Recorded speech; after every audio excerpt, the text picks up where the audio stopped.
66 to 1. I wonder if Nigel's been able to sharpen him up enough for this, his second run of the season. But they're coming in, thrilling Tote Gold Trophy, Peter O'Sullivan. Yes, winners of 81 races here, lining up for the 1993 Tote Gold Trophy, the 16 runners. Royal Derby with his back to the tape at the moment, and lift and load just lashing out rather dangerously.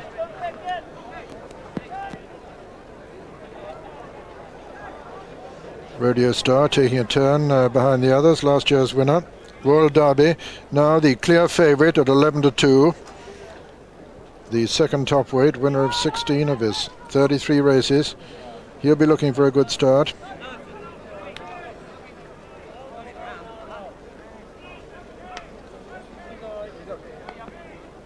Native Mission and Balasani and Rodeo Star just coming in behind the others now. And that's it, they're away, and Royal Derby goes straight into the lead with Rodeo Star on the near side and Tomahawk with his white face showing up on the far side of Royal Derby. And at the first, Royal Derby from Rodeo Star and Tomahawk, and ruling on the far side with Qualitaire Sound. On the near side it's Sion. Just in behind them come Galaxy High and Flaky Dove. The back marker at the moment is Noble Insight with a bit of a banter, one from last. And as they pass the winning post on the first circuit, it's Royal Derby taking him along from Tomahawk on the inside, Sion on the near side. Then comes Rodeo Star and ruling and Qualitaire Sound and Galaxy High. Lift and load on the outside. The back markers at the moment, Noble Insight and bit of a banter as they swing left-handed to go out into the country in this Tote Gold Trophy. And still the gamble of the race, Royal Derby taking them along from Tomahawk and Sion and last year's winner Rodeo Star. Then comes ruling on the inside of Flaky Dove and Qualitaire Sound and Lift and Load. Behind them Native Mission, behind Native Mission is Balasani. Then comes Galaxy High and King Credo over the second. And the clear leader, Royal Derby from Tomahawk, ruling on the inside, Sion on the far side. Then comes Qualitaire Sound with Lift and Load right up there. Balasani creeping closer on the inside. Flaky Dove over there as well. Just in behind Flaky Dove is Galaxy High. Glen Cloud also in the middle of the field. Towards the back though still, bit of a banter and Noble Insight. Coming to the third of the 8 flights in all, and Royal Derby the leader from Tomahawk, who jumps it second. Ruling on the inside.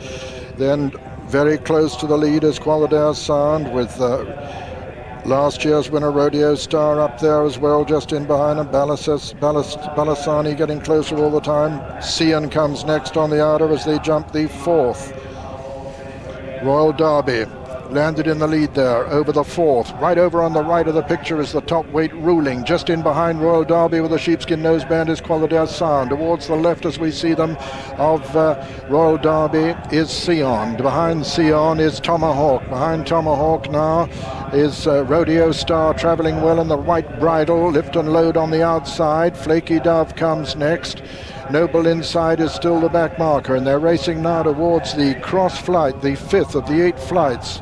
And it's still Royal Derby, the leader. Royal Derby from Qualitaire Sound on the inside. Rodeo Star up there on the outside. Just in behind them, Sion. King Credo got a good challenging chance too. And Lift and Load on the outside. Just in behind them come Native Mission and Flaky Dove. But it's Royal Derby, the leader from Rodeo Star. Last year's winner as they come to the third last in this Tote Gold Trophy. Royal Derby has made all the running so far. From on the stand side, Rodeo Star producing a good run. On the far side, Qualitaire Sound. Then just in behind them, Galaxy High. Flaky Dove is making quite good progress in behind the lead. King Credo also coming there with a good run. And Native Mission just in behind the lead now as they come down towards the second last. And it's Royal Derby, Tomahawk, King Credo, Rodeo Star as they come down towards the last. And over on the far side, Native Mission's being produced also with a bit of a banter. and on the near side it's King Credo. King Credo from Native Mission, and bit of a banter as they come towards the final flight. And King Credo has the advantage from Native Mission, who jumps in second. Bit of a banter third, racing into the final furlong. And Mark Dwyer has committed Native Mission, but King Credo is the one who's pulling it out and who's going to win it as they race up towards the line. King Credo is going to win it from Native Mission as they come to the line. King Credo is the winner, and Native Mission is second, and bit of a banter is third, and fourth is Lift and Load. That's the 1, 2, 3, 4 with Flaky Dove, a fast finishing 5. And so King Credo becomes a first winner of the season, would you believe it, in this fantastic 50,000 added Tote Gold Trophy for his trainer Sid Woodman. And the result, first Steve Woodman, first, number 10, King Credo, owned by Mr. Jeff Cornwell, whose partners are James Boland and Sue Jamison, trained by Sid Woodman and ridden by Steve Woodman. I keep calling him Sid, that's his father. Trained by Steve Woodman and ridden by Adrian Maguire. Second was number 6, Native Mission, owned by Mr. Edward Schuler, trained by Jimmy Fitzgerald and ridden by Mark Dwyer. And third was number 8, Bit of a Banter, owned by Mrs. I. Lachlan, trained by Arthur Moore in Ireland and ridden by Paul Carberry, with fourth, number 4, Lift and Load, and fifth, the mare, Flaky Dove. There is the winner, Adrian Maguire, on yet another big winner. And this Adrian Maguire's 64th winner of the season. And as I say, Steve, I've got your Christian name right this time, for goodness sake, Steve. Steve's first winner of the season. What a fantastic race in which to achieve your first triumph. 6 out of 12, 6 out of 13 it is for King Credo. A typical Tote Gold Trophy and a great ride by Adrian Maguire. See, he's about 2 or 3 from the left from the green colours with the white blades, threading his way through the field as Lift and Load rose just at that one first. Royal Derby, one from the left, just done with now. On the inside with the white face and the blue colours, bit of a banter. And Mark Dwyer trying to hold up Native Mission till the very last moment with the noseband. But he had to commit himself to keep in touch with King Credo, who's starting to put distance between himself and the bulk of the field. Back in 5th place there, Flaky Dove coming under pressure but not finding a lot as Lift and Load drops away. And at the last it's King Credo, who doesn't get it right at all, but Adrian Maguire holds him together as Mark Dwyer asks Native Mission to go. He veers away to the left. Mark quickly pulls his whip through to his left hand, but the damage has been done. Bit of a banter, can only run on for Paul Carberry at 1 pace back in 3rd. But Adrian Maguire, who's got the rails to help him here on King Credo, a horse who's had sinus problems, has colic, who's been lame this season, but it's come right on the day, well backed for Steve Woodman's stable, giving him this memorable first success of the season. But Adrian Maguire, the master jockey, has had a few more. 10-1 for number 10, King Credo. Great triumph this for a small stake. Rated paddock so they can have an inspection hurdle there and not cut up the ground itself. So they'll come on to the track and then do well, a couple of furlongs, then a whole circuit. Borrow 8, 7-2. Joint favourite Satin Lover has hardened from 9-2 at his highest today. And Montelado has gone out to 9-2, having been 4s at one stage, but he has hardened in the last few minutes. Frickley at 6-1. So it is a wide open race as we expect. Corrin Hill, Paul Kellaway's horse here. He owns half of it. He used to own it all, but sold a half to Ian Matthews. And the very day that Ian bought this horse, he ran deplorably at Newburyville, but he ran slightly better than last time out. But his early runs, you know, were quite exciting. Yes, I mean, he set off the right way. I think he's got every chance of being there. Paul, I don't know if he's taken up a venting or not, but this horse in the paddock, he had a lot of grease up his hind legs. Whether he gets very low of his hurdles behind or not, I don't know. But yes, I had seen that, Bill, and I'm amazed that more people don't do it, because a lot of horses do slide over their hurdles, do knock them. It would be a big help. But they're coming onto the track. It's going to be a little while, I think, before they get them actually in a straight order to face the tapes. The starters lately have been pretty specific about getting the noses tight to the tapes, but not actually on it. But they are under orders, so let's join Peter. Yes, the first of the 20 races at the 3-day festival, during which they'll be racing for $1 million, will shortly be underway. Hang on, sir. That's Satin Lover playing up a little bit at the back at the moment, with Tony's Delight also turned round towards the left of the picture as we see them. Satin Lover just He's very, very much on his toes, just edging away. Graham McCall bringing him behind the others now. Wait, Peter? It's the one they're anxious about. Can you have a look? We're all right, sir. He's okay. All right, now just get ready, John. Hang on, sir. Sorry. Several appeals from the riders there. Get him straight. Montelado was just backing away Hang a on, little bit. Oh, wait, sir. I'll go crossway, please. Come on, Appeals to the starter, Going the Keith wrong way Brown. now, sir. Corin Hill is turned now behind the others. Sorry, sir. Let's straighten these two up. Montelado still towards the left. A little bit troublesome, but he's pointing in the right direction now. This Get him in. could be it. Satin Lover All right, come on. coming in, and that's it. They're away. And racing towards the first of the 8 flights, and Leotard is the first to show with Lemon's Mill. Borough 8's up there over on the far side. Frickley's just in behind the lead, and Lemon's Mill and Borough 8 land together from Frickley. Then comes Leotard just in behind them, and Dreamer's Delight, and Montelado, who jumped it fast, quick and fast that first flight, but Borough 8 has come to take it up now. Borough 8 under Adrian Maguire, the leader from Peter Scudamore on Lemon's Mill. Just in behind them, Leotard and then Frickley. And then on the near side, Cyprus showing good foot, and just in behind them, Dreamer's Delight and Montelado. A back over on the far rail. Over the second, Borough 8 landed in the lead from Lemon's Mill and Leotard and Frickley.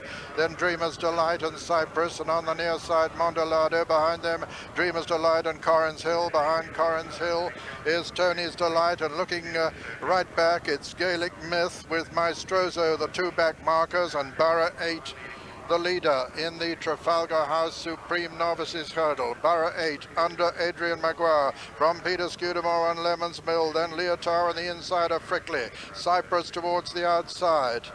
Almanzora not far off the lead, and then Corin Hill, then Windsor War and Abac, and behind Abac is Satin Lover, who's got it to do at the moment. Running down now towards the third of the 8 flights.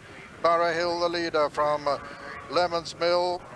Borough 8, I should say, on the near side. Lemon's Mill on the outside. Behind them, Leotard and Frickley and Almanzora. Then comes Dreamer's Delight.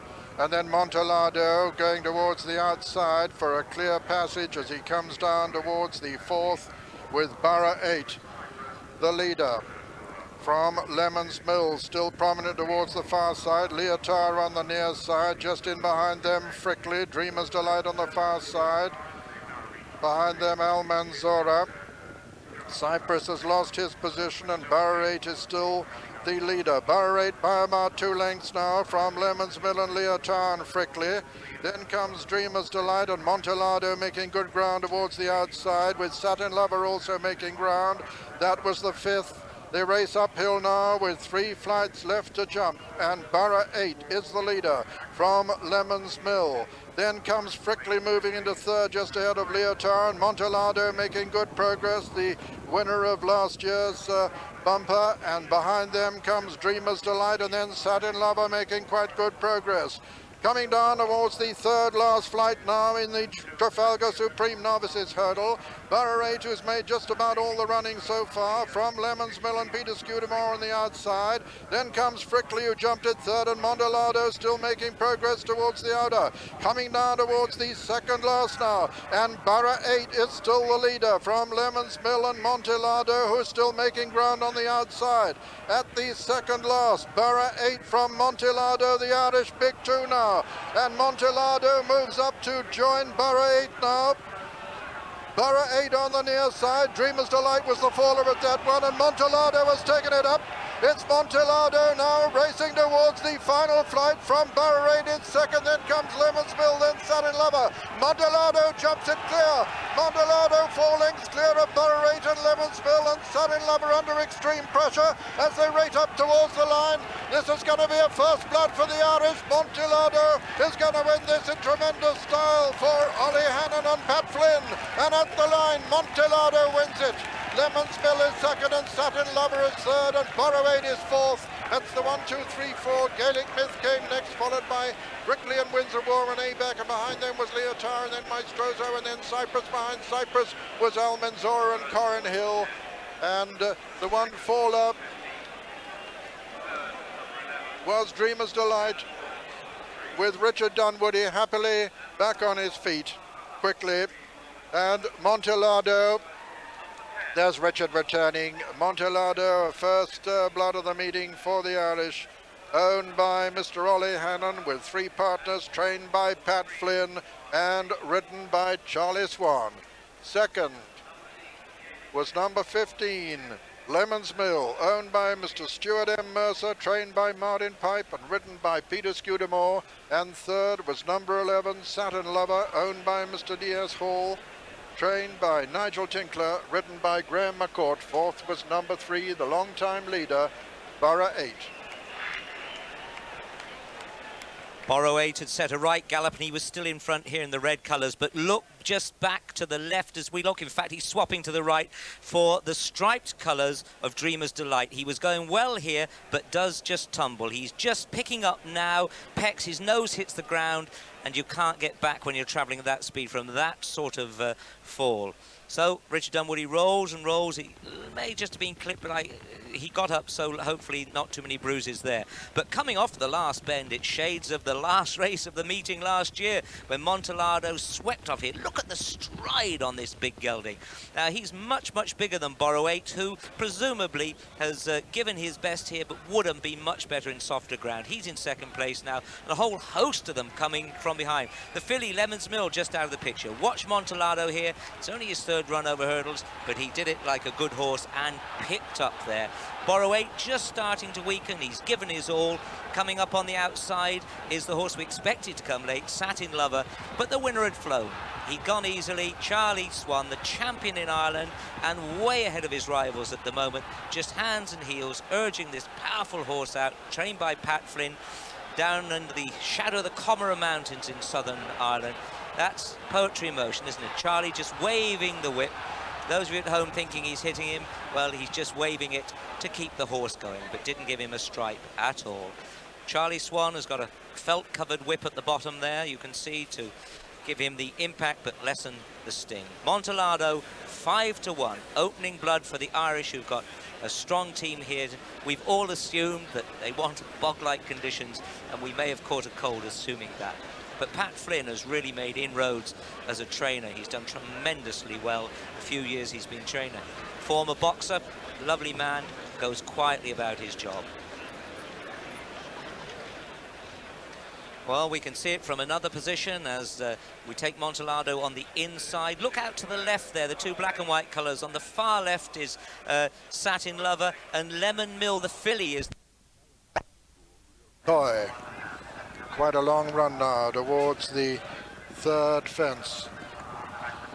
The water is number 6 here, the ditches are number 7 and 9, and Wonder Man moves up to join the Slater from Gale Villa Express, and then Travado, then Winnie the Witch and Atlal, then comes Sibyllin, and then Valiant Boy at the third.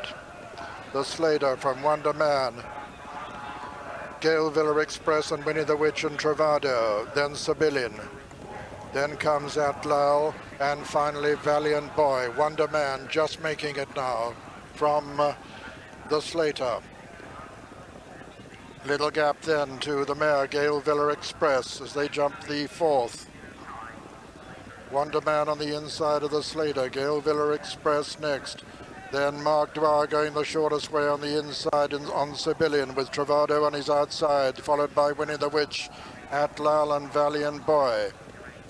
Number 5, Wonder Man, the Slater, Gale Villa Express, Sibyllin, Travado on Sibyllin's outside. Coming to the water now. Wonder Man on the inside of the Slater, Travado on the outside, Gale Villa Express handy on the inner, Sibyllin next with Winnie the Witch, and now the first of the ditches.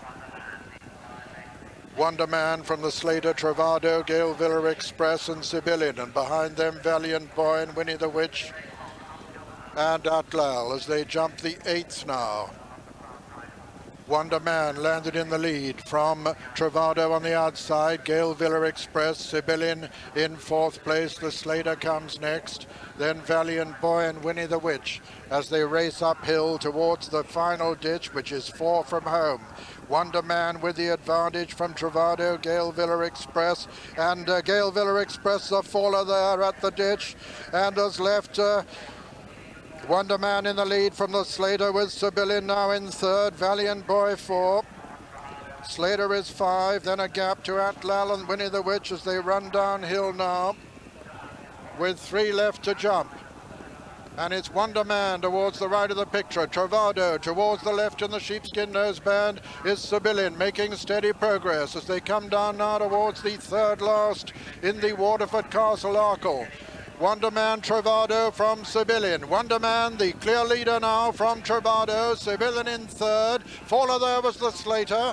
Racing now towards the 2nd last. Wonder Man, Travado, and then comes Sibyllin, then Valiant Boy and Atlal. Wonder Man led a mistake there by Travado. Wonder Man the leader from his old rival Sibyllin. Wonder Man on the far side, Sibyllin on the near side. Travado under pressure as they round the home turn. Wonder Man from Travado and Sibyllin, and Wonder Man has a clear advantage over Travado. The favourite looks well beat Sibyllin, and at the final fence, Wonder Man being pressed by Travado. Travado puts in the better jump.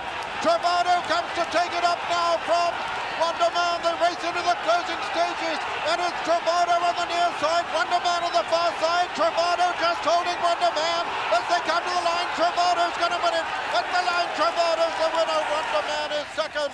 Sibyllin a long way back, a disappointing 3rd, and 4 came Valiant Boy, 5 Winnie the Witch, and 6 was Atlal. And so the result of the 1993 Waterford Castle Arkle Challenge Trophy is first, number 4, Travado, owned by Mrs. Michael Annaba, trained by Nicky Henderson and ridden by Jamie Osborne. Second was number 6, Wonder Man, owned by Mrs. Shirley Robbins, trained by David Nicholson and ridden by Richard Dunwoody. And third was number 2, Sibyllin, owned by the Marchesa de Morataya, trained by Jimmy Fitzgerald and ridden by Mark Dwyer. Fourth was number 5, Valiant Boy.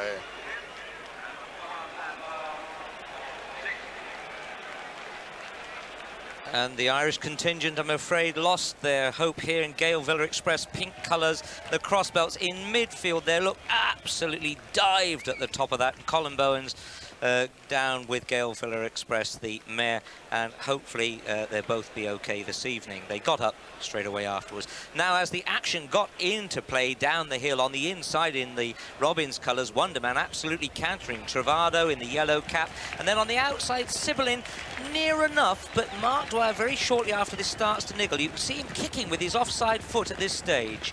The Slater in the background had fallen, but up front, Wonderman came off the bend, which looked like a winning margin. You can see Travado just getting a reminder there from Jamie Osborne, and Dunwoody, as he heads up for home, probably thought that he got in the bag here. Not that he stopped riding or even got quiet on the horse, but you would think in the Arkle, on this horse who likes the ground and jumps for fun, normally only wanted a good one to clinch it, and he rose here beautifully. But Travado jumped every bit as good, and in fact landed running and pounced upon the leader. Just look back to Sibyllin, the favourite. He dropped out and was a well-beaten third, but Travado here, having hit the front, he wasn't going to be denied, or was he? Richard Dunwoody, one never to give up, head down, kicking to the line. But Travado, who likes this ground, had been a bit hiccupy in a couple of races early in the season, but jumped like a seasoned handicapper here and took the spoils. It'll be a great omen for Nicky Henderson, who has the champion hurdle hope and favourite flown in the next. Well, Jamie Osborne had a tremendous Cheltenham Festival 12 months ago, picking up a lot of spare rides from Richard Dunwoody when he was claimed for others there. He's a 5-to-1 shot. The SB for Travado, if you've backed him, is 5-to-1. Well, we can have a look at this from another angle for you and see if it tells any different story. Just have a look here as they come up towards us on the right. We do have Wonderman working quite hard, Jamie Osborne on his outside, and sadly the favourite Sibyllin, well beaten. but they both rose together. Wonderman just fractionally probably ahead in front as they jumped the last. Sibling just going out to his left there, and you do have to wonder if the horse was right because of all that bucking and kicking and tail swishing before he set off for the race itself. I would seem to think that we'll hear in time that the horse wasn't himself, but up front, take nothing away from these two fighting out a game finish to the Waterford Castle Arkle Trophy, and Travado by no means an unconsidered hope, and one for Lambourne, who'd been plagued with injuries this season. But it's a blood for Nicky Henderson. England won, Ireland won.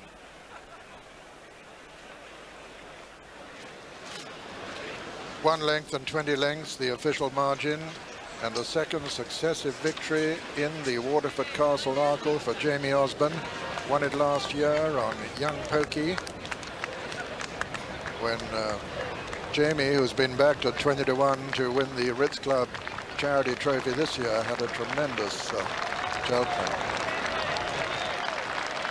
And Nicky Henderson, no stranger to triumph in this great contest, which carries owner's prize money of £30,000 win money, because Nicky won it in 1991 with Remittance Man.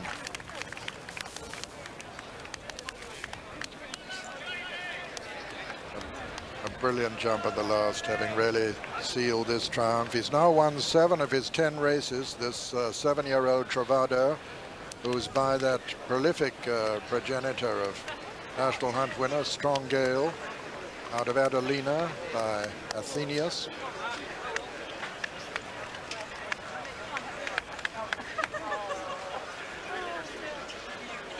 Done very little wrong this season. The only defeat occurred when he was brought down. Johnny, do you mean? The starting prices on the 1993 Arkle as follows. First, number 4, Travado, 5-1. Second, number 6, Wonderman, 7-2. And third, number 2, Sibyllin, 5-4 on favourite. Some other results, starting with Lingfield. We have the 225 at Lingfield, won by number 4, Storm Free, 6-1. The second, number 5, Set the Fashion, 5-4 on the favourite. And third, number 6, Simon Ellis, 10-1. Sedgefield, 235, first number 1, Atterdale, 16-1 on favourite. I think I'll repeat that price because it's hardly believable. First number 1, Atterdale, 16-1 on favourite. Second number 4, Russian Castle, 14-1 against. And third number 2, Quacha, 33-1, 4 ran.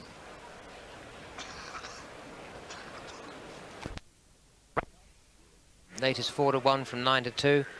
See, he wears the blinkers to keep him up to his job, not because he's ungenuine, but again, just as an aid to concentrate him. More money for him too, Bill. 7-2 from 4s. That is where the hard cash is going. And at this stage, at a meeting like this, it's big cash to move them a point and then another half a point. Yes, this isn't Folkestone on a Monday. It takes a bit of money to move the market here, and he's obviously been well supported. Number 6, Granville again. Well, he was going well last year when he fell, but it was a long way out, and he's a horse that has to come late. He's 13-2 from 6-1. And for me, Bill, that was too far out to say whether he would have won or not. But regardless of that, he is a top-class hurdler. Oh, yes, that was the only time he got defeated last year. Went on to win the Scottish Champion Hurdle, a very, very high-class horse. I do think that, like his brother, though, Morley Street, he definitely has a little kink in his armour, whether it's all physical and a little bit of mental problem or not, but he needs to come just at the right time. And he's got the man on board to do it. If he's right back to his best form last year, he'd be there with a hell of a chance. I think Skew was edging all along towards Val Finet, and then things changed round. This horse worked very well, and I think Martin Pipe was pushing Skew to ride this one, Granville, instead of Val Finet. But what a position to be in, to have to choose between those two. Coulton, fine, big, strapping horse by final straw out of Pontevecchio Dewey. Well, Coulton, who's come good, he didn't like the ground when he was just edged out of it in soft ground at Haydock by Jinxie Jack, who runs today, and I think that you'll see a good showing from him. As I said before, he reminds me a bit more of a staying chaser than champion hurdler. Yes, I think Mick Easterby said he'd absolutely dying to see this horse jump a fence, and he's every bit of a big 3-mile chaser. Scrapping sort, but we'd hope he goes well today for Mick Easterby. And he's owned in partnership by Martin St Quinton and Edward Schuler, two men who love their sport. Looks if they're coming in, a good time to join your commentator, Peter O'Sullivan. Oh, so risky, the last out.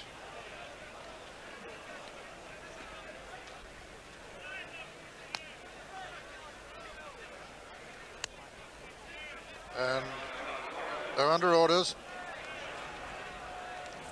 Rebensis comes out to join him.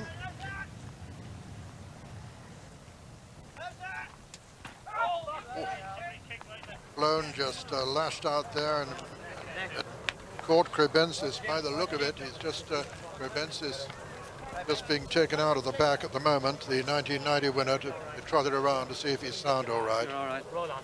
Yep, seems to be okay. Just a moment for his supporters there. Even nasty one for Crebensis. Well, Derby just moved around at the back at the moment. Morley Street's hanging back a little, says oh so risky. That's it, and they're away. And racing towards the first of the 8 flights, Belfine looks to be one of the early leaders. Belfine flows right up with the pace also, and Vintage Crop as they come to the first of the 8 flights. Flown and Vintage Crop landed together from Belfine on the far side, then Jinxie Jack. Just in behind them, Athai Spirit, and then Duke of Monmouth, Staunch Friend over on the far side with Hal Copus. And it's Belfine, the leader now, from Flown. Then Vintage Crop and Athai Spirit, Staunch Friend over on the far side with Hal Copus, and then Jinxie Jack, and they're being followed by King Credo, and behind him comes the grey Crebensis as they come to the second flight. Belfine is the leader, from Flown in second, then Jinxie Jack, and on the near side, Athai Spirit with Vintage Crop. Behind them, Duke of Monmouth. Prominent in the centre of the field is Granville again, and the back marker at the moment is Ruling with Coulton 1 from last, and Belfine still the leader. Belfine from Flown on the outside of Jinxie Jack. Then comes Vintage Crop, Hal Copus on the inside, King Credo next, and Athai Spirit, and then Duke of Monmouth. Granville again and Crebensis, and then Morley Street on the outside of Staunch Friend, and behind him is Royal Derby and Flaky Dove. Then Coulton, Oh So Risky, and Eyelid, another of the back markers, with Ruling actually last, and Belfine is still the leader. Belfine lands over that in the lead. From Jinxie Jack and Flown, and Vintage Crop wide. King Credo right up with them. Hal Copus going the shortest way on the inside. Duke of Monmouth and Granville again on the outer. In the centre is the grey Crebensis. Just in behind him is Royal Derby. They come down to the next flight. And Belfine landed clear of Jinxie Jack in second. Flown is third. 4 is Hal Copus. Then Vintage Crop on the outside with Duke of Monmouth. Behind him, King Credo. Crebensis trying to get into it. Then Granville again and Royal Derby. Coulton making a little progress towards the outside, but got a great deal to do. Jinxie Jack has taken over now. Over the 5th, Jinxie Jack, the leader, from Belfine in second. Flown is third. Vintage Crop now prominent in 4. On the inside is Hal Copus. Then comes Duke of Monmouth. Then Granville again, who's travelling well with King Credo. Coulton is making good progress now towards the outside, but Jinxie Jack is the leader. It's Jinxie Jack from Flown and Vintage Crop. Then on the inside, Hal Copus and Belfine, and Crebensis making quite good progress. Racing down now towards the third last, and Flown landed just in the lead there from Jinxie Jack. Very little between the two. Just in behind them come Vintage Crop on the outside, then Hal Copus making good ground. King Credo and Granville again, and then Coulton towards the outside at the second last flight now. Jinxie Jack, Flown and Vintage Crop, and here comes Oh So Risky on the outside and Hal Copus on the inner, and Royal Derby's putting in a good run too, and as they race now level up for the home turn, Royal Derby has come there on the stand side to take it up. There could be a shock result. Granville again on the far side, Royal Derby on the near side, Granville again on the far side, Royal Derby and Granville again, these two. Hal Copus over on the far side, Granville again, and Peter Scudamore has now taken it up. It's Granville again from Royal Derby and Hal Copus as they race up towards the line. Granville again from Royal Derby who's fighting back, but Granville again is going to win it. At the line, Granville again has won it. Royal Derby is second, Hal Copus is third. King Credo is 4, and that's the 1, 2, 3, 4 in the 1993 Smurfit Champion Challenge Trophy, with the winner, number 6, Granville again, owned by Mr. Eric Scarth, trained by Martin Pipe and ridden by Peter Scudamore. Second, number 13, Royal Derby, owned by Mr. Michael Tabor, trained by Neville Callahan and ridden by Mark Perrott. And third was number 7, Hal Copus, owned by Mr. Athos Christodoulou, trained by Mark Tompkins and ridden by Adrian Maguire, with fourth, number 9, King Credo.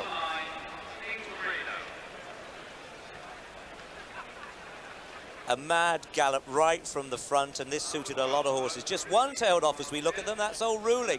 Athai Spirit is next, and Staunch Friend at the back. But look up the front. Old Jinxie Jack is here. 2 out. He's in front of the yellow hat. On the inside, Hal Copus. But immediately behind Jinxie Jack, hidden there, is Skew on the eventual winner. But look towards the outside. We've got Vintage Crop jumping and just touching the top there. Flown on his inside. The Grey Crebensis is weakened behind them. Royal Derby seemingly cantering at this point in the orange disc, and Oh So Risky not far behind them. The same about Morley Street. But as they come off the bend, Old Jinxie Jacks, who stays at the 1 pace, about to be drowned by Royal Derby nearest to us and Granville again. Hal Copus in behind. Morley Street, look at him being switched to the inner. He's run a good race. King Credo in the light blue, he's run a super race. But here I thought, well, has Skew gone too soon? And funny enough, he got in close there, just wrapped the top, and I thought that might put Granville again off, but no, it didn't. He kept on gamely up the hill. I wonder, it can't have been that 2 full brothers have ever won the champion hurdle before. Here he's being tackled by Royal Derby, who when it came to it, just couldn't peg this horse back. Hal Copus on the far side, wide of them, has run a good race, and Steve Woodman must be delighted with his 4th place for King Credo. But Granville again, having done what his brother Morley Street did, and that's a very great thing for the breeders to bred 2 horses. Marshall Parkhill, back home in Ireland, must be jumping around in his chair. You can see travelling head lad Colin and Neil there getting quite overcome with themselves. And the favourite goes straight into the lead, Lord Relic. Lord Relic taking it up from Galestrom on the inside, and Ballyclover and Bedfield towards the outer, with Martimick right up there also, and Belvederian just in behind, and Beecham Express jumped it very slowly and is a long way behind the other 18 at the moment, and now Galestrom is going on. Galestrom jumps the second flight in the lead from Martimick, with Hebridean moving up on the inside of Lord Relic, and then Ballyclover, and behind them Hallmark. Then on the outside comes Buck's Choice with Trainglot close to him. And Hurdy lost a little bit of ground on the turn there. They're really motoring in this Sun Alliance Novices Hurdle over 2 miles 5, with Galestrom taking him along from Martimick and Lord Relic and Ballyclover. Just in behind them come Buck's Choice and then Hebridean. Captain My Captain's not far off the lead, and then comes Trainglot running strongly on the outside of Hebridean. Turning into the home straight on the first circuit now, and Galestrom Till taking him along from the mare Martimick, and then comes Lord Relic, and behind him Ballyclover and Hebridean, and then Buck's Choice and Captain My Captain and Trainglot towards the outside as they jump this flight. Galestrom, the leader still from Martimick. Behind Martimick is Buck's Choice, has improved a little bit. Lord Relic right over on the far side. Hebridean is prominent with Hallmark also. And just in behind them, Captain My Captain and Trainglot still towards the far left of the picture now in the sheepskin noseband. Mind you, he's not the only one with a noseband. So coming up to the 4th flight, Galestrom the leader from the nosebanded Martimick. Then comes Ballyclover. Lord Relic over on the far side. Then Buck's Choice, Trainglot towards the near side. But Galestrom and Martimick disputing it now. Very little between them. Then comes Ballyclover and Lord Relic, and on the near side, Buck's Choice, whose rider Tony Mullins has lost his cap. Then on the inside, it's Hebridean, who's being followed by Red Cardinal Red. Then Captain My Captain. Trainglot has lost a lot of ground and has dropped right back to one from last. And Mark Dwyer looking very uneasy, looks as though he's going to pull him up. And Trainglot has been pulled up. So they run down towards the next flight, the fifth this is, and Galestrom the leader from Martimick. Then on the inside, Lord Relic. Just in behind Lord Relic, Hebridean, and then Buck's Choice. Behind Buck's Choice, Tone has made quite good progress under Charlie Swan. Cardinal Red getting reminders. Belvederean's making ground towards the outside. And as they come to the next, number 6 of the 10 flights in all, it's Galestrom from Martimick and Lord Relic and Belvederean, and Buck's Choice on the outside, and then comes Tone with Cardinal Red, then Belvederean on the outside. Galestrom the leader still from Martimick. Lord Relic is a close third, then Buck's Choice on the outside with Hebridean getting closer all the time. Tone is not far off the lead as they jump the 7th, and Galestrom landed in the lead over that one from Martimick. Then Ballyclover on the inside with Lord Relic, Buck's Choice on the outer. Then comes Hebridean, and then Tone, and Given Time who's making a little bit of progress. Belvederean is losing ground. Galestrom is still in the van as they race downhill now. They've got 3 left to jump, and Galestrom in the lead from Martimick. And then on the outside, Ballyclover with Buck's Choice still making good ground.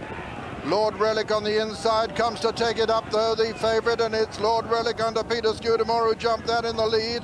Lord Relic now from Galestrom. Then on the outside, Buck's Choice. Finishing well is Tone over on the far side under Charlie Swan, but coming to the second last, and it's Lord Relic with the advantage. Lord Relic lands in the lead there from Galestrom. Tone now moving into third place. They're racing towards the final flight, and it's Lord Relic the leader from Galestrom. Then on the inside is Ballyclover, and then Tone coming to the final flight now. Lord Relic under Peter Scudamore from Galestrom at the final flight. Lord Relic lands in the lead just from Galestrom. Galestrom fighting back again towards the near side to take it up again. It's Galestrom now from Lord Relic as they race up towards the line.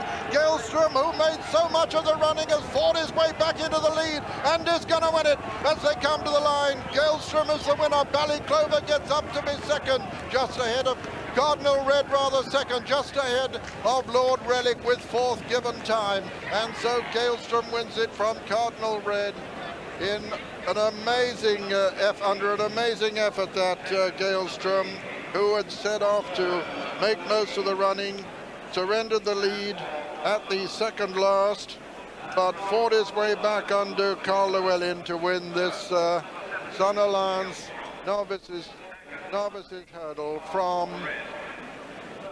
Cardinal Red with 3rd Lord Relic and 4th Given Time. As expected, a fast gallop, and Skew really kicked down the hill, and once he hit the front, the horse had jumped quite well prior to this, but just flipped through the top and went off to the right there. But looking behind, Hebridean on the rails, just starting to weaken in the yellow and blue.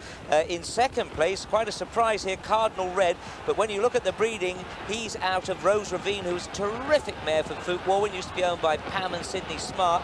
Bred a lovely little one here. But Galestrom, who had 10 lengths to make up on Lord Relic from that Newbury race, here coming to challenge. And Tone back in 4th place. Let's see what happens at the last. Both jump it well. Galestrom just slightly the better, but Lord Relic threw nothing away there. But Galestrom has got his measure, turned around that 10-length defeat from Newbury quite conclusively. And as they go up the hill, Lord Relic backpedals a little bit more and Cardinal Red. Kath Warwin owns and trains this one. Must be a first place horse since taking the licence over from her late husband, of course, Fook. Cardinal Red running into second place, but it's the mare Galestrom by Strong Gale, yet another big winner for him, who comes home by 3 lengths from Cardinal Red. Cardinal Red, who is by the parson, just tucked in behind Lord Relic as we pick it up here. Starting to fade, a horse I didn't mention, look in the just behind the eventual winner is Buck's Choice, who's run a very good race. Don't count him out of it, the ground totally against him. And Given Time from Andy Turnell's in the grey and blue. 2 horses run a super race. And also out to the left of the picture is Martemick, yet another mare in those dark colours of Richard Shaw. But let's go to the front as the mare comes home. Galestrom storms home up the hill, and a big turnaround from the last meeting at Newbury when Lord Relic was much the more superior. But here the mare comes good, and Carl Llewellyn's face when he pulled up, you just see the grin start to appear here as he pats the mare down the back. And a good winner there for Nigel Twiston-Davies, who has more to come yet. Lovely big ears on this mare, got the colour from her stallion. She's out of a mare called Armonite. And just watch as Carl Llewellyn brings her back. The starting price of Galestrom, 16 to 1. The lovely feeling. I spoke to Carl before racing and I said, surely you can't make up 10 lengths. He said, don't write me off. He said, that wasn't a bad run at all. Different track, different day. We say it so often, and how often does it work out to be true? Purdy coming in there in Jack Hansen's colours, first of all. Then Martemick, dark colours, ran a very good race, that mare. Then the winners, and the starting prices to follow. First, number 17, Galestrom, 16 to 1. Second, number 8, Cardinal Red, 150 to 1. Third, number 13, Lord Relic, 5 to 2 favourite. Yes, doubtful whether the bookmakers came to a great deal of harm there. Galestrom, another product of Strong Gale by Armonite out of Town Crier. Winner of 5 of her 17 races now, and getting Nigel Twiston-Davies, who's enjoying a marvellous season, off the 50 mark. Number 53 for Carl Llewellyn, who enjoyed a memorable day in the Grand National last year, and he won on party politics.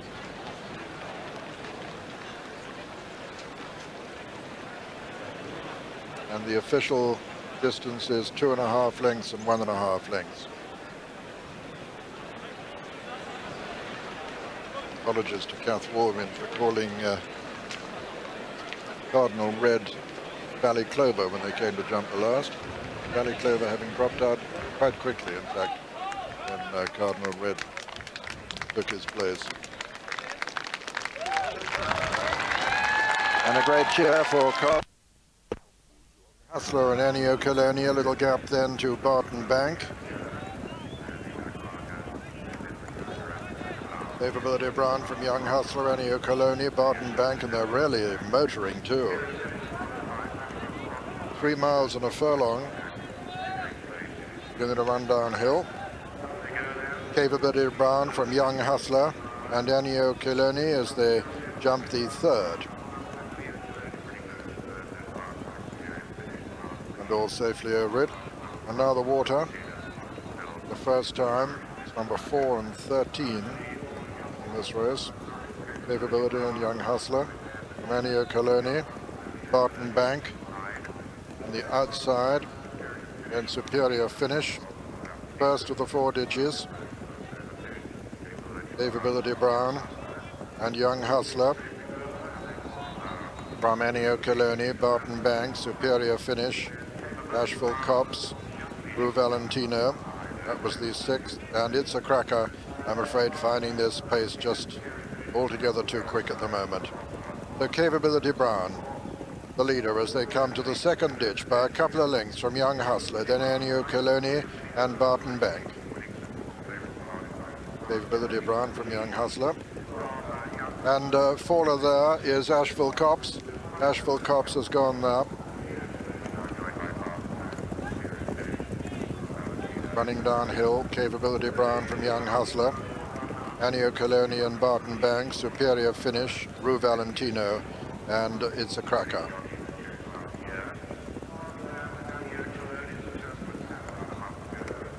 Capability Brown on the inside of Young Hustler at the 8th. Young Hustler, the better jump there. Young Hustler, Capability Brown, Barton Bank moves into third now, just ahead of Annio Coloni. Then Superior Finish and Rue Valentino as the leaders come to jump the 9th. Young Hustler, Capability Brown. Capability Brown very good at that one. Leads Young Hustler. A gap then of about 8 lengths to Barton Bank and Annio Coloni. Then Rue Valentino, Superior Finish, and It's a Cracker. It's a Cracker's made up quite a little bit of ground. Number 10. Capability Brown lands in the lead from Young Hustler. Annio Coloni, Superior Finish, Rue Valentino, and Barton Bank. Barton Bank getting a reminder there from Richard Dunwoody as they race to the next.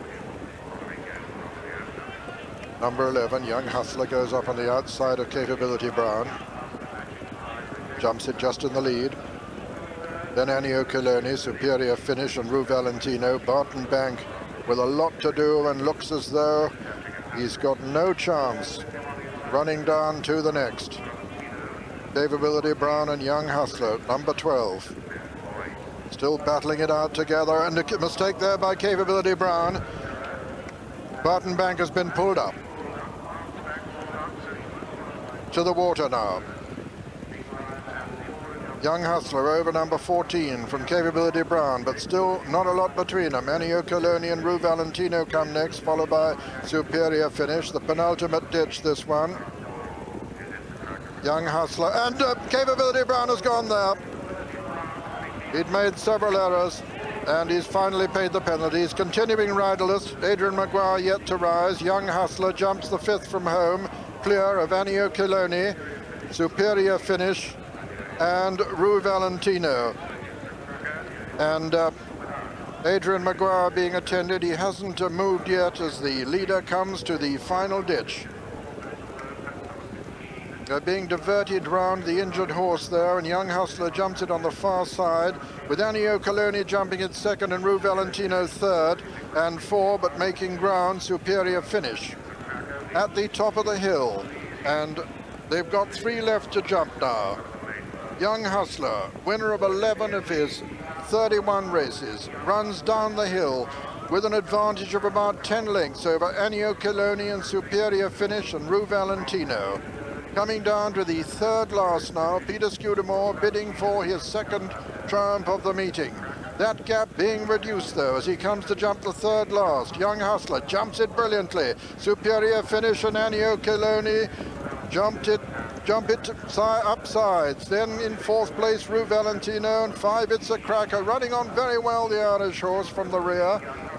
Young Hustler comes to the 2nd last. He's getting tired. He jumps it well. Superior Finish is 2nd. Annio Coloni is 3rd, and the leader getting very tired now as he rounds the home turn. He's got 1 fence left to jump in the Sun Alliance chase. Young Hustler, one of the most popular young horses in training, coming to the last with a 4-length advantage over Superior Finish, looking as though he's just got to jump it, tired as he probably is. Young Hustler comes to jump it well, about 3 lengths clear of Superior Finish. Peter Scudamore riding him out as he races up to the line. Superior Finish putting in a great challenge as they race up towards the line. Young Hustler from Superior Finish, he's going to hold on. Young Hustler's going to win it at the line. Young Hustler has won it. Superior Finish is 2nd. It's a Cracker runs on from the rear to be 3rd, with Annio Coloni 4 and 5 Rue Valentino. And so the result of the 1993 Sun Alliance Chase, first, number 9, Young Hustler, owned by Mr. G.M. McEachern, trained by Nigel Twiston Davis and ridden by Peter Scudamore, his 2nd triumph of the meeting, 2nd number 8, Superior Finish, owned by Drawback Limited, trained by Mrs. Jenny Pittman and ridden by Mark Pittman, and 3rd was number 6, It's a Cracker. owned by Mr. John Berry, trained by him, and ridden by him. Fourth was Ennio Chiloni. Capability Brown, after his fall down in the country, returning happily unscathed. And Adrian Maguire gets to his feet, but clearly very feelingly indeed. And let's hope he's not too badly shaken. A marvellous meeting for Nigel Twiston-Davies and young Hustler, the 9-4 winner of the Sun Alliance, completes a double for his handler, puts him on the 52 mark, and makes it 122 for Peter Scudamore, who won this incidentally on Mini Homer last year, and in 91 also on Rolling Ball.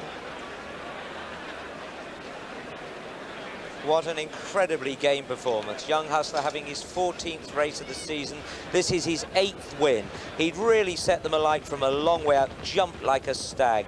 And what a credit to Nigel Twiston-Davies. Shortened up nicely there. Superior finish actually came through with his hind legs first at that fence. And running on third is the Irish horse, John Berry's It's a Crack, who'd been tailed off, couldn't go with the pace. Obviously wants more testing conditions to get into a race of this sort. But he's run on well to collect some very nice prize money for third of 7,000. But up front, well, Nigel Twiston-Davies has done wonders with this horse, and he wins well, even though Superior Finish runs on. But this horse, owned by Gavin McKechen, who's actually a cousin-in-law to Julian Wilson, but we won't hold that against him, will we? We're all very pleased for him because he's a good sportsman. There is Nigel Twiston-Davies by the girth of the horse. Nigel, who is an amazingly quiet man when it comes to television interviews. He likes to keep himself to himself. By golly, his horses are doing some talking for him. So 2 wins in 2 races for Nigel Twiston-Davies, who just trains up over the top of Cleve Hill there at Naunton.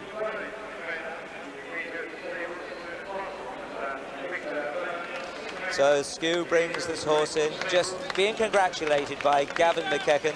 Let's have a look at another angle as we have them head on. This little fella, you know, Skew had got him really set alight here, but he just sees a short stride here. He'd stood off some fences, amazingly long distances, but here Skew just sits that last stride, lets Young Hustler shorten up, and he just goes slightly out to the right to put himself right. But watch Superior Finish. He comes through with his hind legs first at that, but the fences certainly had a lot of give in them there. And on the left of the picture, the Irish horse under John Berry, who owns, trains, and has ridden this, comes from a great Irish family down in Wexford, runs on to be third. Ennio Chiloni back in 4th, and Rue Valentino 5th. But Skew, well, he gave himself a smile. He afforded a smile yesterday after winning the Champion Hurdle. Things are going right for him. But he'll have been pleased for this one as well. He's a 50% partner with Nigel Twiston-Davies in the training establishment up there at Naunton. This will give him a lot of pleasure. Yes, and what a record, Richard, in this Sun Alliance chase. I doubt if anybody ever won it. He's going back, but it's interesting enough that they are turning the tables slightly. Yes, he likes to be up there, and he made it all at Newbury, but there's no way that I can see he'll attempt to make it today, because I cannot stress enough that Boris Macaroux goes so fast it's unbelievable, and Wingspan as well. I can see Boris Macaroux making the running, and Waterloo Boy tucked in about 3rd place for the early skirmishes. Now, number 3, Deep Sensation by Deep Run out of Banno Bay. Robin Elliott, who's had some nice horses in partnership as well as on his own right. Let's have a look at the market. This one is 12 to 1. Catabatic 11 to 10, Waterloo Boy 7 to 4, Cyphrate still on 12s with Deep Sensation. Young Snugfit, now there's some betting there, 14 to 1 now, having opened at 16 and gone to 20. 20 to 1 bar. Now back to Deep Sensation. Well, he's proved very consistent since beating Danny Harrell by 2 lengths in a good race at Ascot. That was over 2 miles 3, but the ground was a bit softer on that occasion. But he didn't find much off the bit, you know, at Wetherby. That was the time I mentioned early, and he went down by 2.5 lengths to Margaret. Doesn't quite look good enough on that form. No, you just think he's got a little bit to find, but he's made the transition from top-class hurdler, winner of the Tote Gold Trophy at Newbury, to fences very well. Just sometimes in the finish you wonder about his resolution, but I say we've said these things in the past, and sometimes it's being a bit unfair towards the horse, but it looks terribly well today. Very, very well turned out, and it's certainly put in a good show, particularly if anything happens to either the big two. Number 2, Cyfreight. He's a horse I love. Cricket Head had him on the flat, thought he was going to be a world beater, but in fact he went through a very dull phase and was flat for a season, but came back, and this good novice last year. He's held up, jumps very fast, can just get a bit low at the odd one. Yes, he's a very decent horse, you say, a lot of class to him, has a bit to find on the Newbury race, but then as we saw from Gelstrom, that can be done. Yes, it'll be fast and furious. Peter, I'm sure you'll keep up with them. Well, they're certainly going to run fast this time, Richard. 12 fences to the jump. Winners of 99 races between them. Boris Macaroon goes straight into the lead as they race towards the first of the 12 fences. Boris Macaroon over on the far side lands in the lead from Young Snugfit, little between the two. Between horses Fragrant Dawn, these three really motoring. Cyfreight in fourth as they come to the second fence. Boris Macaroon and Young Snugfit together. From Fragrant Dawn, Waterloo Boy and Cyfreight, Catabatic and Wingspan right over on the far side. Deep Sensation, Moment of Truth, the back marker. And Boris Macaroon is taking him along from Young Snugfit, Fragrant Dawn, Waterloo Boy and Cyfreight. Catabatic over on the far side with Wingspan. Deep Sensation, Moment of Truth, the back marker. Boris Macaroon lands in the lead here. Over the third from Young Snugfit. Then Fragrant Dawn, a little gap then to Waterloo Boy and Cyfreight matching strides just ahead of Catabatic, and then Deep Sensation, Moment of Truth, and now Wingspan, just the back marker. Over the fourth, Boris Macaroon lands in the lead from Young Snugfit, Fragrant Dawn, Waterloo Boy and Cyfreight, Catabatic on the inside, Deep Sensation, Moment of Truth, and Wingspan. Number 5, Boris Macaroon from Young Snugfit and Fragrant Dawn and Cyfreight.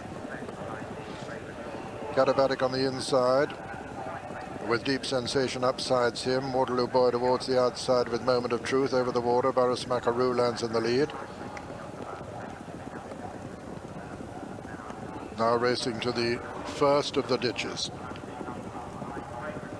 Boris Macaroon from Cyfreight on his outside. Mistake there by Young Snugfit. Lost a bit of ground and momentum there. Coming to the eighth, Boris Macaroon from Cyfreight. Fragrant Dawn on the inside. Catabatic, Waterloo Boy, Deep Sensation, Moment of Truth.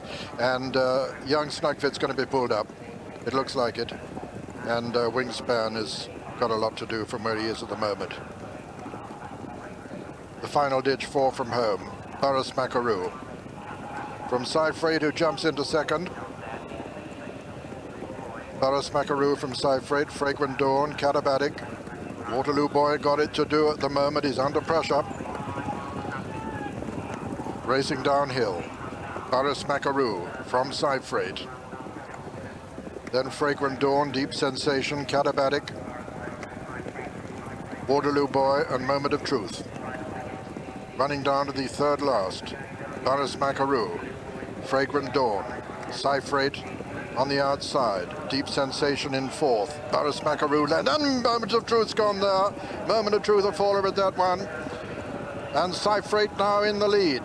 Cyfreight under Peter Scudamore, the leader in the Queen Mother Champion chase as they come down to the next. Cyfreight lands in the lead, 2 out from Fragrant Dawn. Then comes Deep Sensation. Catabatic has got a lot to do from where he is. Running the home turn now, and it's Cyfreight from Fragrant Dawn. Leveling up to the final fence in the Queen Mother Champion chase. Cyfreight the leader with the sheepskin noseband on the far side. Now being challenged by Deep Sensation, who's travelling smoothly. Deep Sensation comes to travel Tackles to tackle Seifried. Seifried the better jump, but Deep Sensation the better sprint. Deep Sensation beginning to take it up. Catabatic is putting in a tremendous sprint, but Deep Sensation looks as though he's got it. Catabatic is still finishing strongly, but Deep Sensation is going to hold Seifried and win it at the line. Deep Sensation is the winner. Seifried is second, and Catabatic third, and Fragrant Dawn 4, and 5 came Barris Macaroon, and then the bitterly disappointing Waterloo Boy. And so the result of the 1993 Queen Mother Champion Chase is first, number 3, Deep Sensation, owned by Mr. Robin Elliott, trained by Josh Gifford and ridden by Declan Murphy.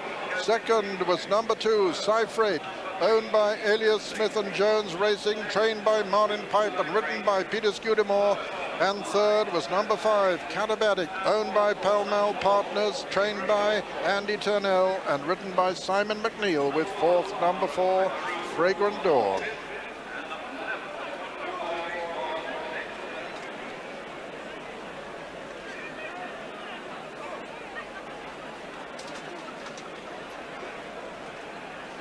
And as they came off the bend, it was already evident that Catabatic and Waterloo Boy were going nowhere. Seifried, with his big long neck sticking out, game as a pebble. In behind him there, the eventual winner, who, as I was fairly disparaging about him before, said that he's hung the latch on several occasions, but he was running away here. Fragrant Dawn in third, run a super race. Watch these two jockeys here. Skew goes for and gets a super leap, but Declan Murphy on the second was taking no chances. He knew he'd just got a little bit more powder. Now, as they go with to the front, just hands and heels, that's all he has to do. It's Peter Skew driving hard, because he'll know the same as we do, that this fellow has just hung a little bit on occasions when he's got in front. He was beaten by our Margaret last time up at Wetherby, but he had beaten Fragrant Dawn Seifried earlier on at Ascot when a lot of them were beaten by Sibyllin. But here, he stuck on for a 3/4 of a length victory from Seifried, who's on a super race, and Catabatic. Jonathan Lauer, he's looking so forward to riding Rushing Wild, and now he doesn't, but that's the way it goes. There wasn't a previous arrangement with Richard Dunwoody, so it has to hold today. Jonathan very able in his own right, and you can't go without the machinery. That's comes good here. 15, the other one of the two in the same ownership, Sheikh Ahmed bin Saeed Al Maktoum, a Viardo from Martin Pipe's yard. Now, this one was trained in Ireland, and when he first came over, they didn't want people to know there was an Arab-trained horse in the Pipes yard, and he obliterated the owner's name on the door frame. Oh, in fact, this is Cardi with the, we've already seen, of course, with the orange cap. Viardo has the normal cap, which is green with a white star. My thanks to Peter O'Sullivan for spotting that one. Now, here in front of us is 21, an interesting horse, Top Spin, because this is the one I fancy. Graham Bradley rides. It's one of the few in the race that has never won over hurdles, but he has won on the firm, on the level. He's coming into form, and he ran very well at Kempton. But it looks as if, from the goggles and the faces, the action isn't far away. Peter. Yes, the 25 pouring out onto the track now. Coming right over towards the stand side, Dissimulateur, with the Top Spin. On the far right, Clerican, with Winterbourne Abbas. And Beecham Grace just a little bit anxious, as got the wrong side of the tape.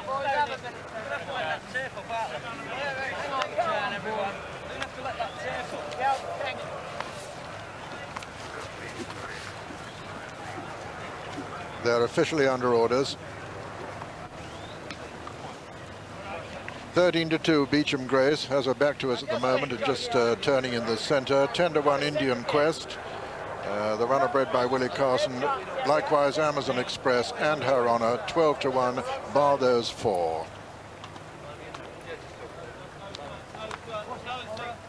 Dominant Serenade just being led behind the others to come and join him now.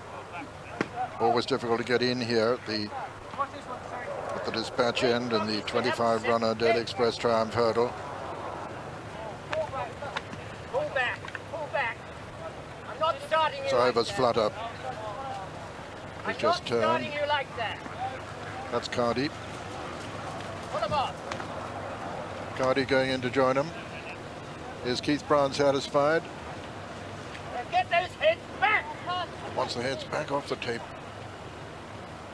Peter Scudamore on her honor, and that's it, and they're away. And racing towards the first of the 8 flights. Kiverton Tycoon lost a little bit of ground at the start, and Shawir is one of the first to show over on the far side with the sheepskin noseband.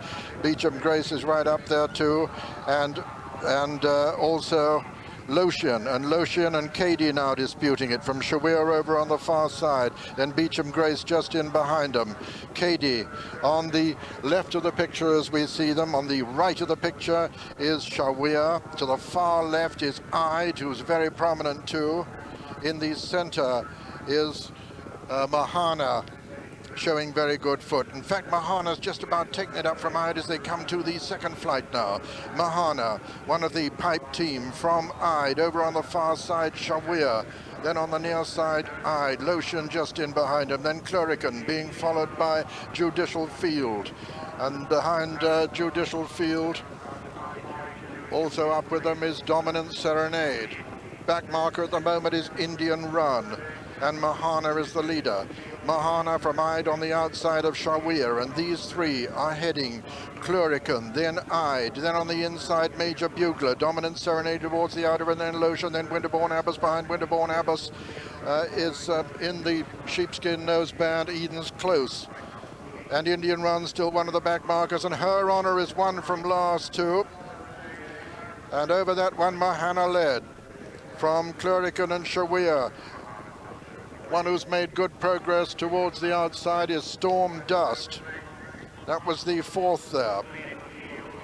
And still Mahana, the leader from Shawir.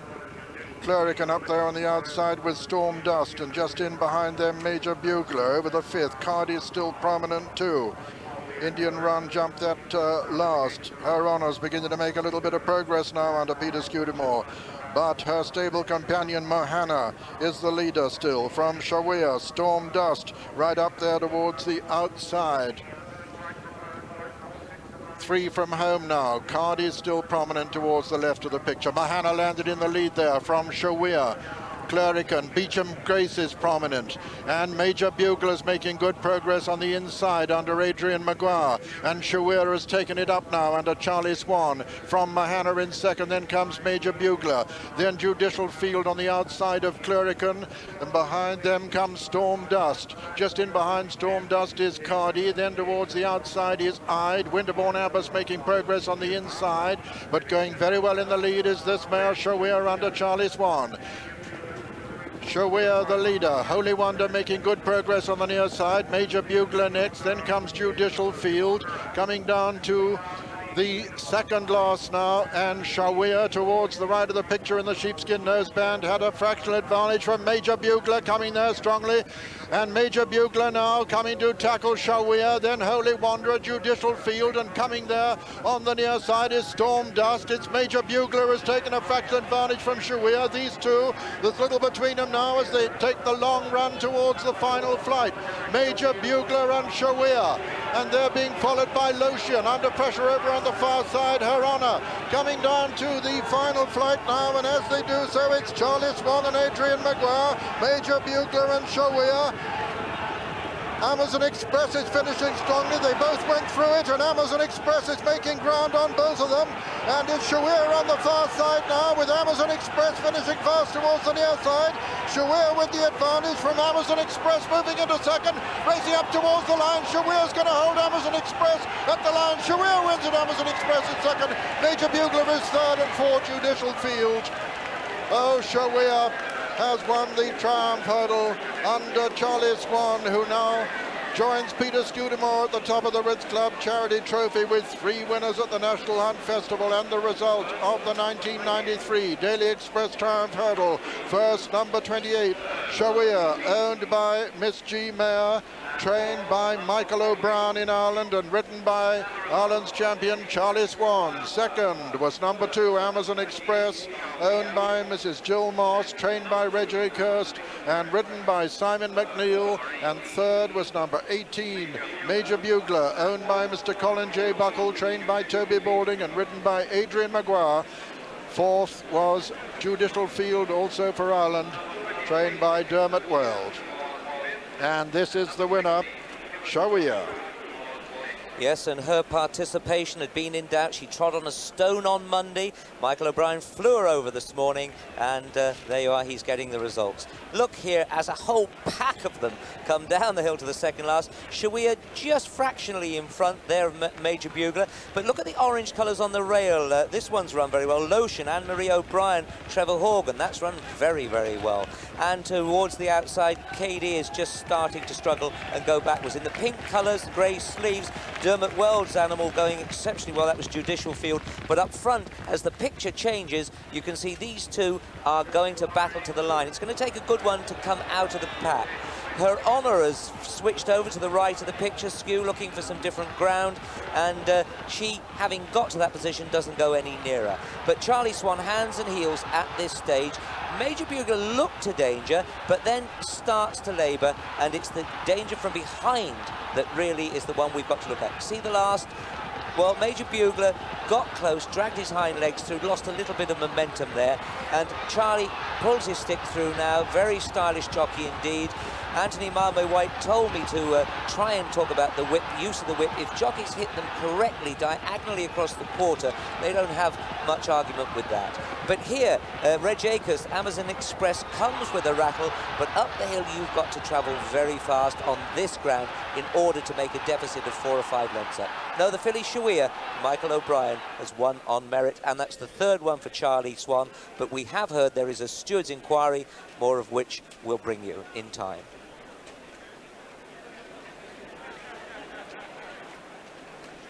Let's have a look from another angle and see if we can pick up any reason for this. As they go to it, Bill, on the far side, Shawia a long way away from Major Bugler there.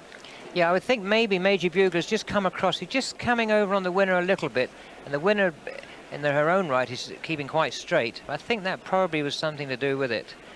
But they've parted now. Charlie Swan, who'd got his stick in the correct hand, and then actually puts it through, because as he gave her a crack there, she starts to go away from the stick over to the tapes, and Charlie pulls his stick through to the other side to keep her straight, because the tapes end there, and it really does make a horse wander away. But now they start to go back together again. But I think it was that first incident they'll look at, and in my opinion, it certainly wasn't enough to make this one lose the race. No, sure, if that was what it was, it wouldn't be any effect on the result at all, particularly as the one who got bumped was the winner, if it got called a bump at all.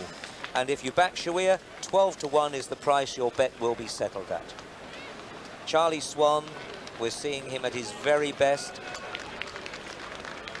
Here's a close-up. Major Bugler, look, going through with his old hind legs first. That sort of mistake, it does lose momentum, and you don't know quite what it takes out of them. He didn't actually lose a lot of ground by it. Adrian Maguire really going for it. This is a horse we've seen right from its start, and Toby Balding thought he was going to be a Triumph Hurdle horse. He hasn't been very far wrong. Charlie Swan, his third winner of the meeting, and the Irishmen who were betting about the number of winners, well, they're on a good one here at 3 to 1 because the odds were quite healthy. Let's have a look at the starting prices. First was number 28, Shawia, 12 to 1. Second, number 2, Amazon Express, also 12 to 1. Third, number 18, Major Bugler, 16 to 1. And fourth, number 14, Judicial Field, 14 to 1. Remember, the stewards are looking into the running of this race. We'll give you details later. Well, I don't think Shawia's supporters need have too many anxious moments. As this filly, who's made history, is led into the winner's circle. She's the first of her sex to win the Triumph Hurdle, which was initiated at Hurst Park back in 1939, last run at Hurst Park in 62, and first sponsored by the Daily Express in 1965. 3/4 of a length and 2 lengths, the margin, subject of course still to the steward's inquiry, and Charlie Swan on his third winner of the meeting. Michael O'Brien said after this filly had won at Punchestown on February the 21st, "I'm happy that she is the best of the Irish. The better the going at Cheltenham, the better she'll be." And he was obviously delighted with the grant when he arrived with her today. Charlie Swan, for the third time, the Irish champion, in the winner's circle here at this great festival. Chawiya is by Lashkari. Out of Shara by Relko. Very well bred and top rated for this race by Timeform, incidentally. Winner of 3 of her four races as she went into the race. She's now, of course, winner of 4 or 5. Subject, I should add, to the result of the steward's inquiry. And the only time she got beat was on her debut. We'll bring you news of the steward's inquiry. As I say, don't have too many anxious moments if you're back Shawea. Here are some other results in the interim. Starting with Hexham, the 2 o'clock first race there. First number 12, Precipice Run, 10-1. Second number 16, Trevethan, 14-1. And third number 17, Wee Wizard, same price, 14-1. Southwell 210, first number 5, Mental as Anything, 4-1 favourite. Second number 10, Rip Snorter, 11-2. And third number 4, Quincy Martin, 6-1. Third winner of the meeting for Charlie Swan. You couldn't say that he looked like a man deeply concerned about losing the race. And congratulations too to Tommy Stack, who put us in the way of a 12-1 winner. Personally, I thought that the interference might have concerned the minor placings.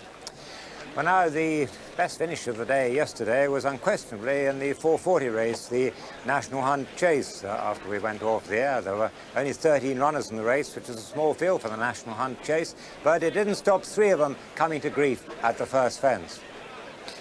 Look for the green colours in the centre there with the white stars. That was Emily Starr. That's about 5 from the left there. She was the first one to go. Stumbled on landing. Miss Shaw jumped left and unseated rider after that, and then further back Channel Gate also unseated his rider. Well, the next to go was Charlie Vigors riding Star Actor on the inside there, disputing the lead. Hit that fence badly, the 5th fence. Charlie looked okay, but then he bailed out there.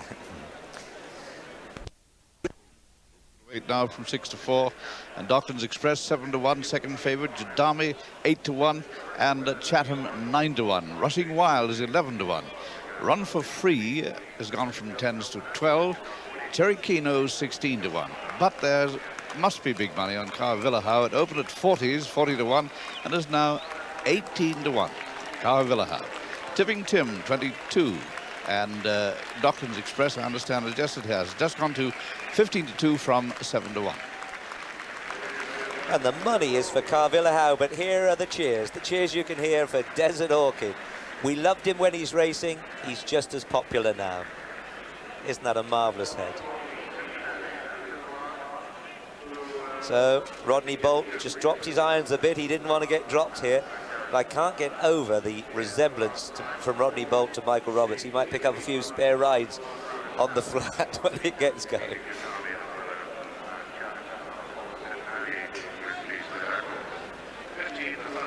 Desert Orchid has done his bit. There's Janice Coyle, who used to look after him, gone back to have a pat, renew her friendship. What must she be feeling now? She's had her moment of glory here with this fellow. Never without that smile, apart from the times when she cried with happiness. But he's had his day. What about the horses who have got theirs to come?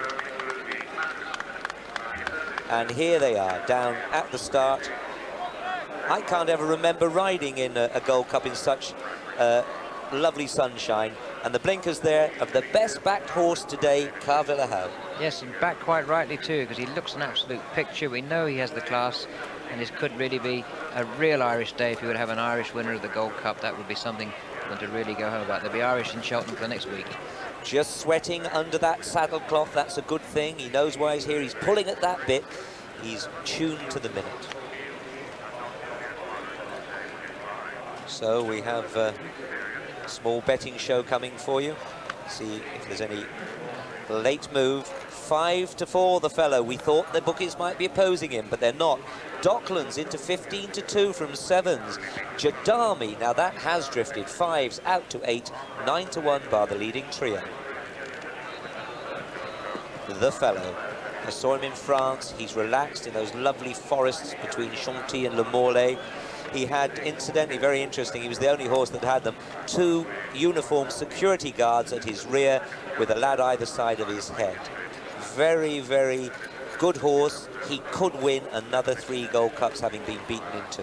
Yeah, this horse started off in the highest class at a very early age, running for his first Gold Cup as a 6-year-old when he was beaten the short head by Garrison Savannah. Like everyone else, I have my views about his jockey Adam Conrad, and he would certainly do for me. He's done nothing wrong, I think, on this horse. Gets him jumping particularly well, and certainly was no weaker from the last than any jockey riding today. I think he's quite able of winning a Gold Cup at the right time. Adam, in his home country and surroundings, wears an ear ring and an ear stud, but he said, I think in England I will do without. He can't be perfect, can he? Number 8. Now there we are, Little Docklands Express. He's not in the picture at the moment. This is another one who you don't have to be a big steeplechaser to be a good one. He is a lovely little horse, and he'll love this sun on his back and the ground. He will, and Mark Peretz has some really super rides around here the last couple of days. So he's absolutely... Sorry, Jamie Osborne rides this horse. Jamie's had some good rides around here the last few days, and he will be giving this horse every bit of confidence that he needs. Needs to be produced at just the right time. But this is going to be fascinating because there are 3 confirmed front runners and 4 confirmed late finishers. I doubt whether they'll be off first time, but let's go to the start with Peter O'Sullivan. And 22 fences to be jumped this time. An extended 3 1/4 miles. The fellow's lined up right on his own, right over. You just see him spotting on the right of the picture there. Carl Villahowe just playing up a little bit, and Adam Conrad keeping out of his way as far as he can. This looks like, that's it, they're away, and running to the first of the 22 fences, and Docklands Express and Run for Free, and Rushing Wild and Sipton Abbey are the first to show. Sipton Abbey with Topsham Bay right up there too, and they're all safely over the first with Very, Very Ordinary just the back marker, Sipton Abbey just the leader from Rushing Wild, and Run for Free over on the far side, followed by Docklands Express and Black Humour, and they're all safely over the second. And Rushing Wild has taken it up now from Run for Free. These 2 stable companions, 2 of the Pipe Brigade, disputing the lead from Sipton Abbey. Then comes Docklands Express and Tipping Tim on the inside, Topsham Bay on the outer, then Jadami and Garrison Savannah and Black Humour. Behind them, Royal Athlete, Cherry Keno. The favourite is 1 from last. Last is Very, Very Ordinary.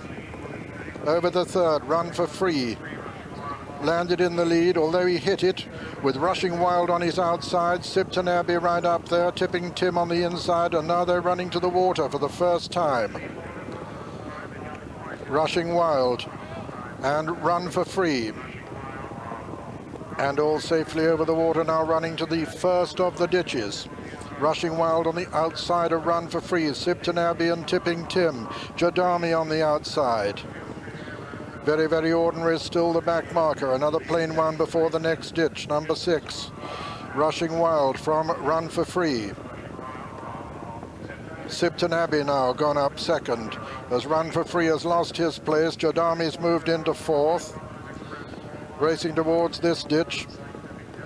Docklands Express right up with Jadami.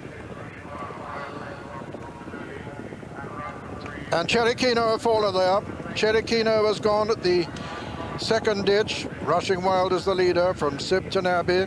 This is the 8th. Docklands Express comes next. Then Run for Free, and then Jodami. The fellow is 1 from last. Very, Very Ordinary is last. Adam Conrad biding his time, letting his horse find his rhythm, running downhill. Rushing Wild and Sipton Abbey at the 9th. They land in unison. Docklands Express in 3rd. Jadami 4. Garrison Savannah prominent, the former winner. Tipping Tim on the inside. Carl Villahowe quite prominent also. Rushing Wild landed in the lead there. From Sipton Abbey, Docklands Express and Jodami. Topsham Bay on the outside. Carl Villahowe just in behind them. Then Royal Athlete. Then Cool Ground. Then the fellow. Then Black Humour. Very, Very Ordinary still the back marker. Coming to the 11th of the 22 fences. Run for Free comes right back there on the stern side to jump it almost upsides. Rushing Wild. Sipton Abbey comes next. Then Garrison Savannah, Docklands Express on the far side. Then Tipping Tim and Cool Ground and Royal Athlete and Jodami over the 12th. Rushing Wild landed in the lead there from Sipton Abbey. Garrison Savannah and Docklands Express and Jodami and Royal Athlete and Tipping Tim, and then Run for Free, then Cool Ground. Then comes Topsom Bay and then The Fellow and then Chatham. So Adam Conrad and Peter Scudamore upsides. Carvilla Howe follows them with Black Humour on his inside. Very, very ordinary still the back marker, and Rushing Wild the leader as they run down. 15 left standing in the Gold Cup as they run downhill to the 13th. Rushing Wild from Sipton Abbey. Jodami improving on the outside. Garrison Savannah still very prominent. Docklands Express on the inside. Royal Athlete running a big race. Coming down to the water now for the last time. Rushing Wild from Sipton Abbey. Garrison Savannah, Jodami. The third of the ditches now. Rushing Wild lands in the lead from Garrison Savannah. Sipton Abbey. Jodami, Royal Athlete, The Fellow getting closer. Run for Free on the outside. 6 left to jump now. That's the 16th. And Rushing Wild still the leader. From Sipton Abbey, Garrison Savannah, Jodami, Royal Athlete, Docklands Express, the final ditch this one. Garrison Savannah made a bad mistake at that one. Rushing Wild still in the lead. From Sipton Abbey, then Royal Athlete, then Jodami, then Run for Free, then Garrison Savannah, who's just being overtaken by The Fellow now, who's beginning to improve on his outside, but still Rushing Wild has the advantage from Sipton Abbey. Then comes Royal Athlete, then Jodami, then Run for Free, and then The Fellow. 4 from home this. And still Rushing Wild, last year's Fox Hunters winner, with the advantage in the Gold Cup from Sipton Abbey. Jodami coming there on the outside. Royal Athlete next. Then comes The Fellow. Rushing Wild landed in the lead there. Rushing Wild has got about a 3-length advantage over Jodami. Then comes Sipton Abbey. The faller there was Black Humour. They're racing round the home turn now with just 2 fences left to jump in the Tote Cheltenham Gold Cup. Rushing Wild is the leader from Jodami in second. The Fellow's improving all the time and just going third, but under pressure. Rushing Wild being tackled by Jodami. Jodami and Rushing Wild. The Fellow jumps it in third place, racing up now towards the final fence. Jodami and Mark Dwyer have taken it up from Rushing Wild. Jodami lands just in the lead from Rushing Wild. Jodami on the near side, Rushing Wild on the far side. Jodami on the near side, Rushing Wild on the far side. Jodami is going to win the Gold Cup as they race up towards the line. Jodami is going to win it from Rushing Wild. Second, it's going to be close for third, with Royal Athlete holding The Fellow out of third place. So Jodami wins it from Rushing Wild, Royal Athlete and The Fellow. That's the 1, 2, 3, 4 in the 1993 Tote Cheltenham Gold Cup. And the winner, number 10, Jodami, owned by Mr. J.N. Yeaton, trained by Peter Beaumont and ridden by Mark Dwyer. Second, number 13, Rushing Wild, owned by Hunt & Co. Limited, trained by Martin Pipe and written by Richard Dunwoody. And third was number 20, Royal Athlete, owned by Mr. G&L Johnson, trained by Jenny Pittman and written by Ben DeHaan, with fourth, the favourite, The Fellow. And this is the winner, Jodami, and 29-year-old Mark Dwyer, who first won it in 1985 as a 21-year-old on Forgive and Forget. What a tremendous Gold Cup. Rushing Wild had jumped from fence to fence. But look just behind him there. Jodami just being niggled at this stage, but Sipton Abbey in third has run a blinder. Little Docklands behind him and Royal Athlete. Coming off the last bend, Woody must have thought, this is it for me again. Because Jodami had been pushed along, but when he gets there, Mark Dwyer sits and collects his thoughts. Coming out of the pack, Docklands Express running yet another good race in this highest class. Now here you can see they're stride for stride, rushing well, just shortened and brushed through it, but didn't lose any impetus at all. But Mark Dwyer looks over his right shoulder and he knows, I've got the Tote Gold Cup. But watch them at the last, two stylish jockeys. They both sit hands and heels and go for it, see a stride and get it, stride to stride, identical they land. But Mark Dwyer had that comfortable feeling of knowing that he had a bit in hand. He has to come late. As he's hit the front, he does it for him. This big horse by a crash course goes up the hill for a famous victory. The rest are a long way behind, but Royal Athlete runs a blinder of a race to come through to be third. Remember, he's in the Martell Grand National. But here for the Tote Gold Cup, it's a 2.5 length victory for Peter Beaumont's Jadami. He's brought this horse to the boil at the right time. He was always confident that he would do. He's an 8-to-1 shot, the winner, Jadami. If you've backed him, I'm sure a lot of you have.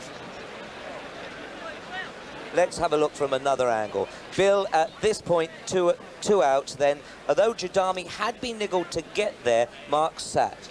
He did. He had this horse beautifully placed throughout, always going terribly well. Jumped absolutely marvellously. Just on the left-hand picture, we see the fellow coming along. I don't think that his young jockey did anything wrong. He just wasn't good enough on the day. Just watch these two jump the last. Absolutely spot on and a perfect exhibition. Look at that.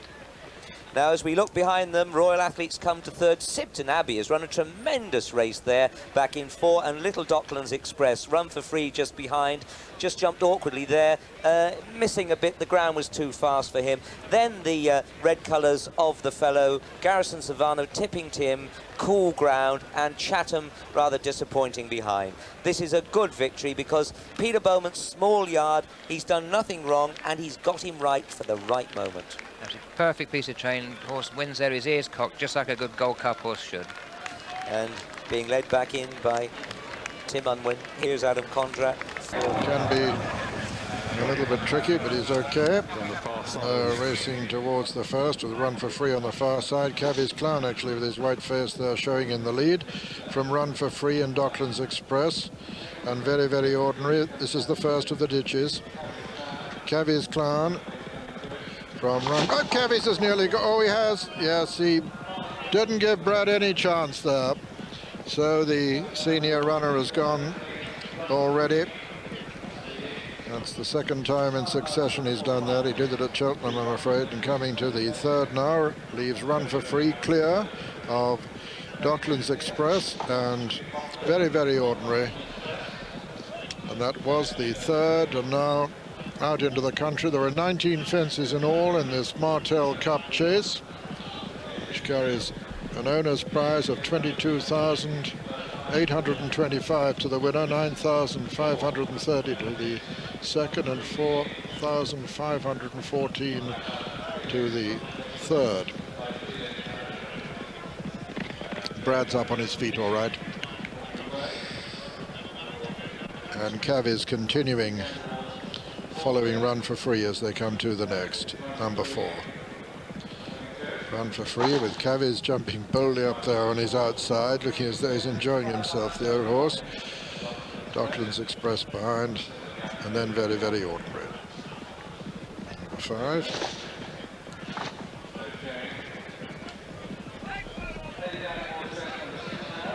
Coming to the second of the 5 ditches, and Caviz Clown has given that best, left it to Run for Free, Docklands Express and Very, Very Ordinary, and gone round the outside. Looks like he might be going to jump a hurdle now. No, he's skipped that as well. Number 7, Run for Free, Docklands Express and Very, Very Ordinary. And Caviz has run out there. He's gone right over onto the hurdle course. Can still come back and join him if he likes. In fact, he's almost on the outside, almost upsides, Very, Very Ordinary. As the leader, Run for Free, jumps the 8th from Docklands Express and Very, Very Ordinary. And a long run to the next. Run for Free from Docklands Express and Very, Very Ordinary.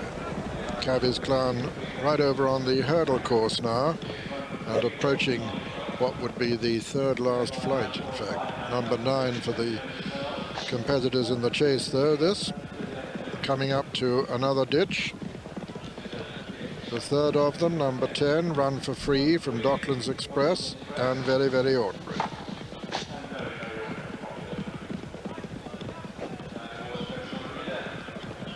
This will be the last next time round. Number 11, Run for Free from Docklands Express, and Very, Very Ordinary, getting a little bit closer to Docklands Express. A beautiful jump by the leader. Well, they all jumped it pretty well. But Run for Free really jumped that, gave it plenty of daylight. Docklands Express, about 4 lengths adrift, and then another 3 to Very, Very Ordinary, as Cavi's Clown is just in fact passing the winning post on the hurdles course. And having a look for the stables now, as Run for Free leads Docklands and Very, Very Ordinary.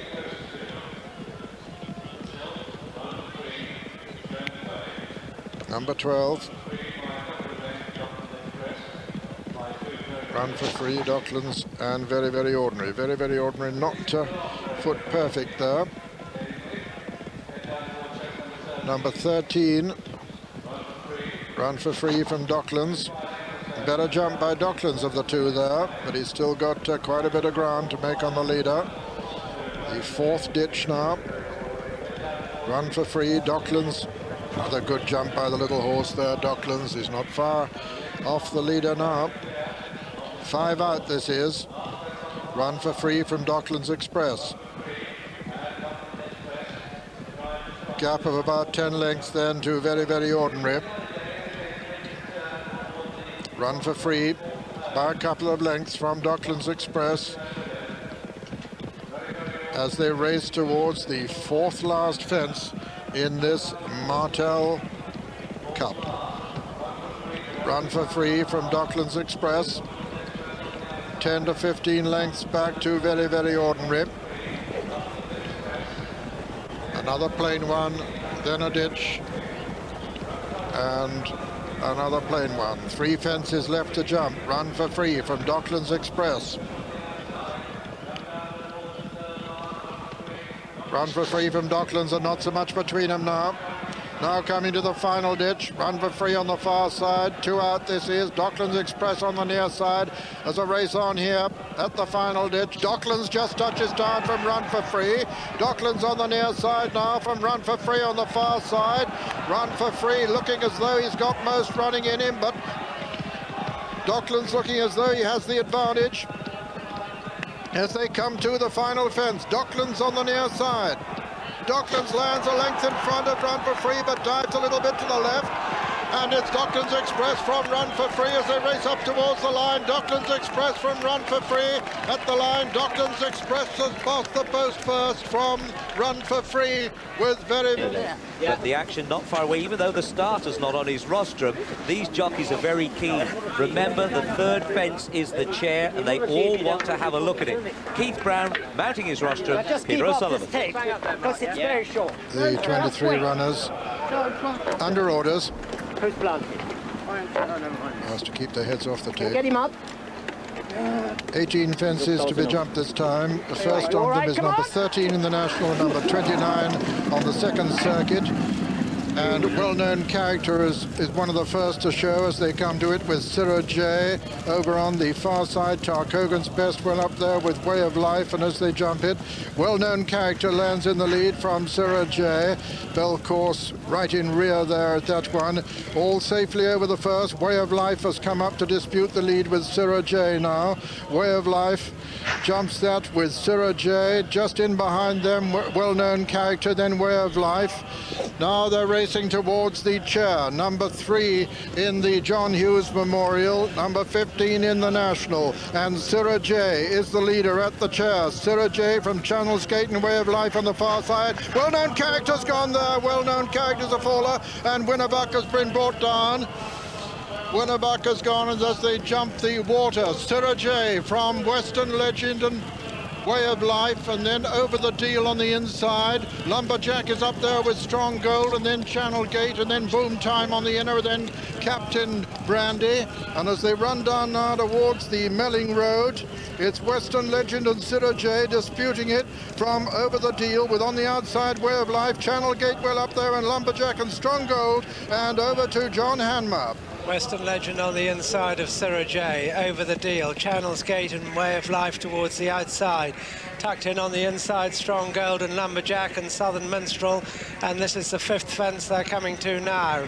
And Sirrah J and Western Legend took it together from Over the Deal, then Channel's Gate, Way of Life, Lumberjack, Strong Gold, Captain Brandy. Tarkogan's Best has refused as they jumped the sixth, and Sirrah J took it just in front of Western Legend, then Over the Deal, Way of Life, Channel's Gate, Strong Gold, and then Lumberjack, Southern Minstrel and Nosnagita as they jumped the open ditch in front of us here, and a very slow jump by Captain Brandy, but all the back markers have jumped. Judy Davis jumps last on Solar Cloud, Western Legend disputing it as we join Jim McGrath. And Over the Deal has gone there as well at that previous fence. They all get over the next one safely, and Western Legend is the leader up there, as well as Sirrah J and Channel's Gate, and over on the far side it's also there as Way of Life. Lumberjack in behind them as they come to the one before Beaches. Strong Gold there as well from Southern Minstrel, and further back is Nosnagiha, followed then by Boom Time. They're well clear of Team Challenge. They come up now towards Beaches, and the leaders to it are Western Legend with Channel's Gate and Way of Life out wide as Sirrah J jumps it near the inside. Lumberjack's gone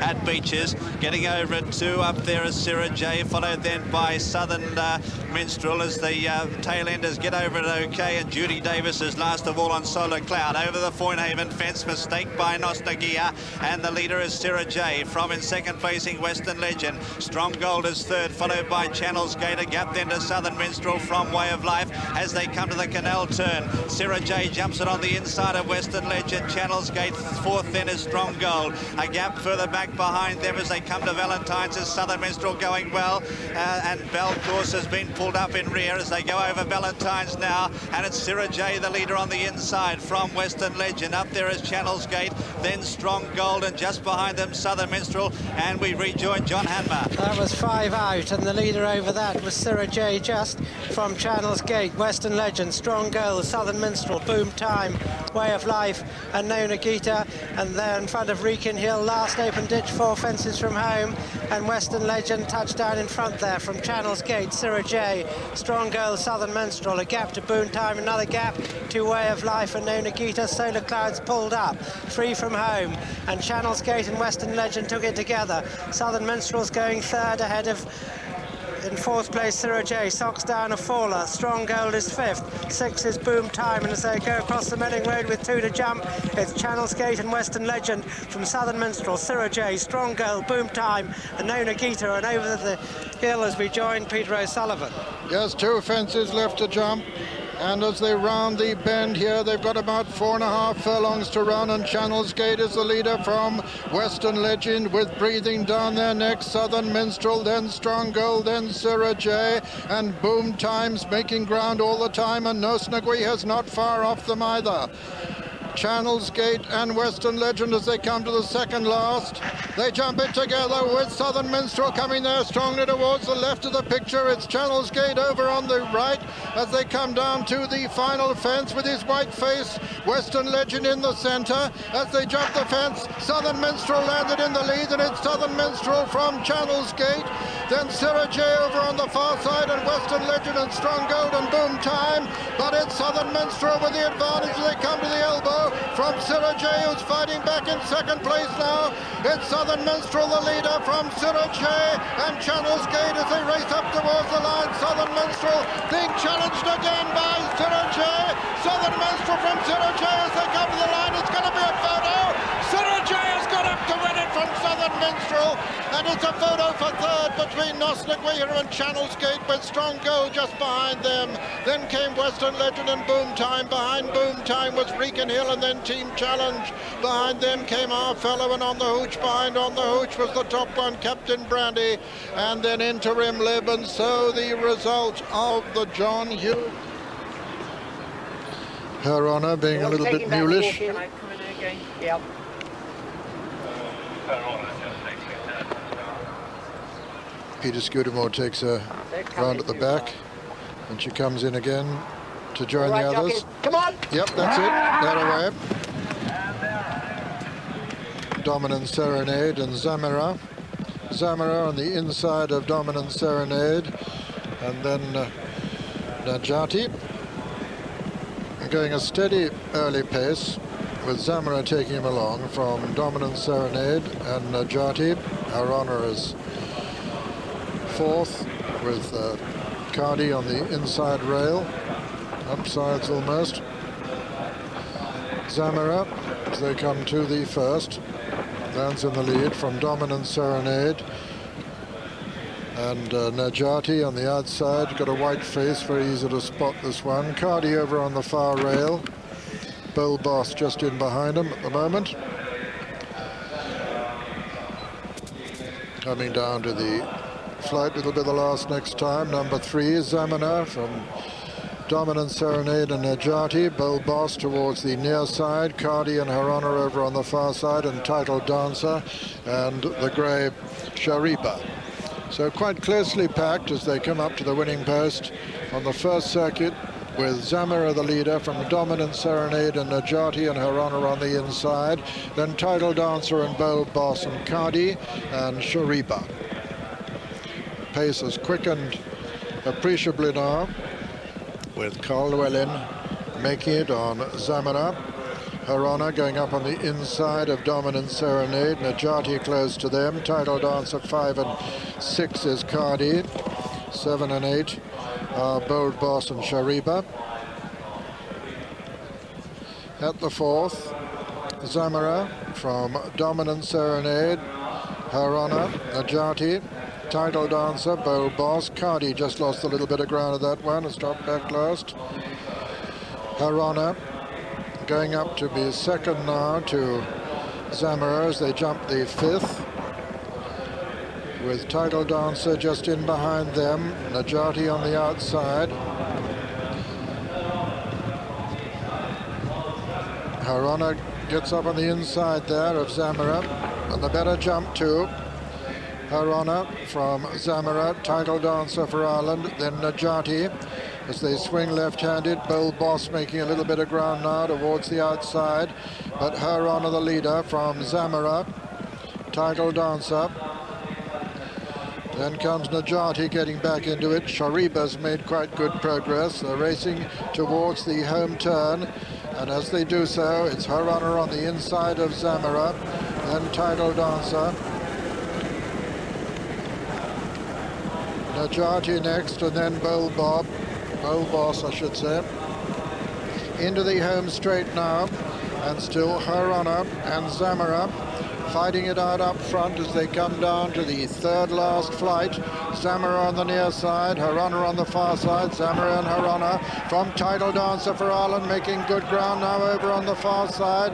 Shariba's next, and then Najati coming to the second last, and Title Dancer landed in the lead there. Title Dancer from Her Honour in second, and then comes Shariba moving into third, with Najati on the outside, but it's Title Dancer as they come to the final flight. Title Dancer from Her Honour, and then Zamira and Shariba and Najati, and racing into the closing stages, it's Title Dancer from Her Honour as they race up towards the line. Title Dancer from Her Honour as they come to the line. Najati finishing well on the near side. Her Honour fighting back, but Title Dancer's just going to get there. Title Dancer's running from Her Honour. Najati was third, and 4 was Shariba.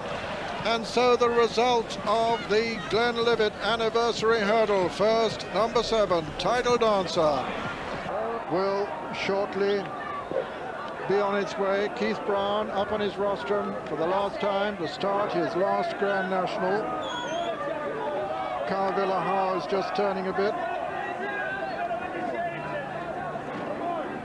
An appeal by Charlie Swan as he looks for a place to get in.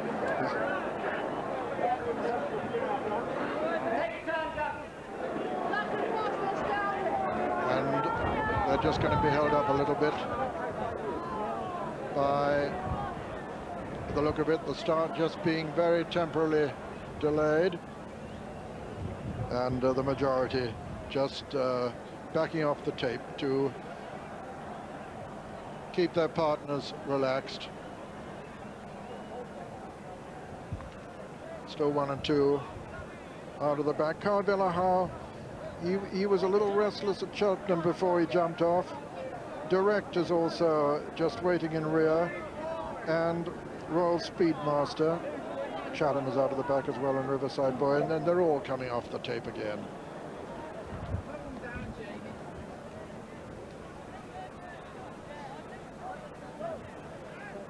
There's Romany King with S&S to the left.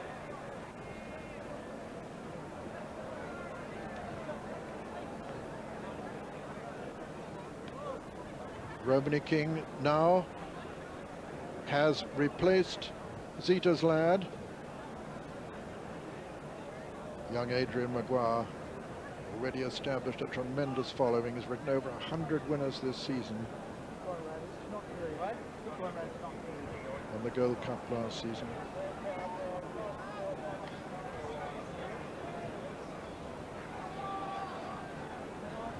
No Snaguiha in the centre there, running for the second time this week. He was in such, usually a horse will go off his feet a little bit after a race, but he was in such sparkling form after his run that he shouted for another bowl after he'd been fed. Really licked out his manger, clearly thoroughly enjoyed himself. Rowlandson's Jewels there, the sheepskin noseband. Light colours and the dark diamond. There's Laura's Bow, last year's third, and Conor O'Dwyer having only his second ride. 26-year-old Conor O'Dwyer had a great ride on this horse last year, on whom he also won the Midlands National.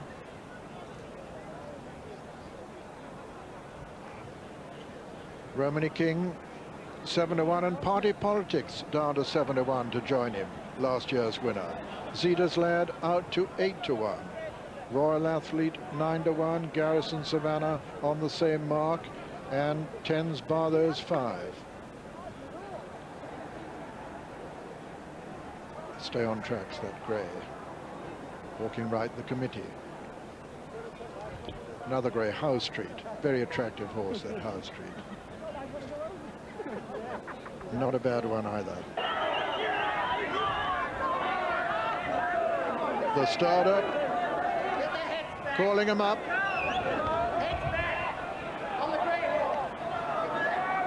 Shore Metals right out of the back. Being led in by Jerry Scott to join him. Rocked Up Price joining him too. Riverside Boy and Chatham, the only two out of the back now. And this looks as though it could be a go. Rocked Up Price taking a turn. That's Royal Speedmaster, number 40. Just those two. Currently holding up the start. It looks as though Keith Brown is pretty well ready to dispatch him now. Royal Speedman, that's it, that away, and Riverside Boy is slowly away, and Chatham has refused to start at all, and Romany King has gone off, and a red flag is being raised, and it is in fact a false start. It's a false start, and Interim Limb has gone right over to the left. Several of them have. They've gone on the hurdle course, and Party Politics also. Well, what a tragic start for Keith Brown in his last dispatch of the Grand National. None of them have got all that far. One or two down at the first fence, but being eased up without any problems. Won't be gone long is down there. That's Give Us a Buck to the right. Rowlandson's Jewels with the sheepskin noseband. Captain Dibble just turning. Carvilla Howe turning to come back too. Give Us a Buck nearest to us in the check colours. This is Tarkogan's Best with the green sheepskin noseband. And a new formula, and young Judy Davis. All new formula. Formula One, I should say. And Judy Davis. They're all popping back from that. That's Laura's Bow in the centre. David's Dukey.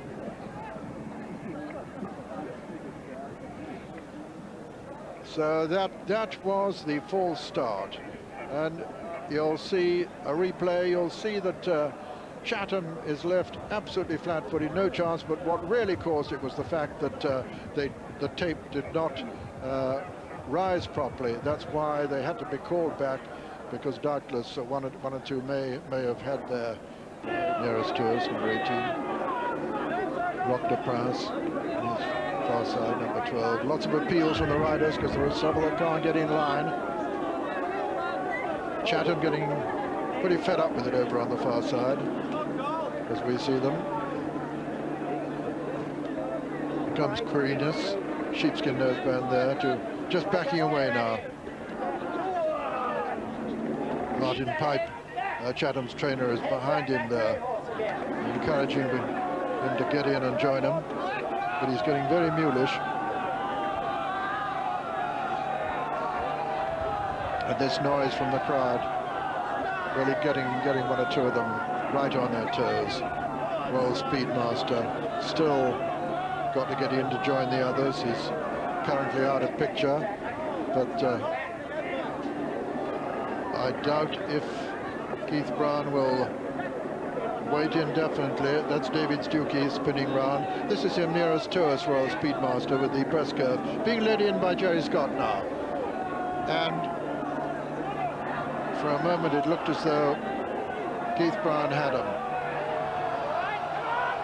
And they're away. Oh, this time it, and once again the tape, they're snagged on the tape, and it's a recall. It's a recall. It was caught round Richard Dunwoody's neck. The tape won't be gone long. They've been recalled, but the majority don't realize that it is a recall. They're going down to jump the first. They're going to. So it's Rollbuck on the near side, Carl Villahow on the far side with Rowlandson's Jewels, and they're sure to be recalled, I would think, but over to John Hanmer. Well, at the first, the ones that have jumped it, that is, and meanwhile over the second, Shaw Metal's in front of Carl Villahow, then Rowlandson's Jewels. Travel Over has stopped, and they're coming to the open ditch, and Shaw Metal it is who's over first from Give Us a Buck, and then on the near side Romany King, Stay on Tracks, Escher Ness, and then on the other hand, and then just in behind them the Gooser as we join Jim McGrath. And it's Shaw Metal who led over the fourth there as they all got over that one. They're all continuing. Mistaken. Farm Week is gone. Farm Week gone at that one. Davis Dukey was badly balked as they go to the next one now. And it's Give Us a Buck up there in company with on the other hand and Carl Villahow as they draw to it now from the Gooser, but Shaw Metal led over it on the inside. Out wider on the course then is the Committee, followed in behind them by Howe Street, and further back in the field is Escher Ness as they travel down now towards Beaches. And on the inside it's Shaw Metal who's going to lead them over Beaches on the inside. Give Us a Buck is out wider as they get over that one. The leaders are all over pretty safely. In fact, they're all over there safely. Davis Dukey just jumping it. Coming to the Fournaven fence now. They're all continuing. Shaw Metal the leader by 2 lengths or so as he draws to it now from Howe Street. Then on the inside is Romany King, very handy from Give Us a Buck, Interim Lib. Escher Ness is behind them, followed by Carl Villahow, the Committee. Then Stay on Tracks, the inside as they come to the canal turn. Next in the field then is Party Politics, who's very handy as they go to the canal turn now. And Shaw Metal led over it. Shaw Metal by a couple of lengths to Romany King, Interim Lib the inside. Howe Street is out wide. Then Escher Ness followed next in the field by Give Us a Buck as they go over Valentine's. Further back is Garrison Savannah, fairly handy as they all get over that one okay. Then Royal Athlete as they go towards the 10th, and we rejoin John Hanmer. I don't know why they're going on, because it's got to be a void race. The starter's flag was up, but it's Shaw Metal out in front of Howe Street. Then Interim Lib, Travel Over's gone there. And right at the back is David Stuckey as they come to the open ditch. And Royal Athlete's gone as well, and it's Howe Street out in front of Shaw Metal, Carvella Howe, Give Us a Buck, Romany King, Interim Lib, and Escher Ness. And then comes the Committee as they jump the 12th, and Howe Street landed in the lead from Shaw Metal, Give Us a Buck.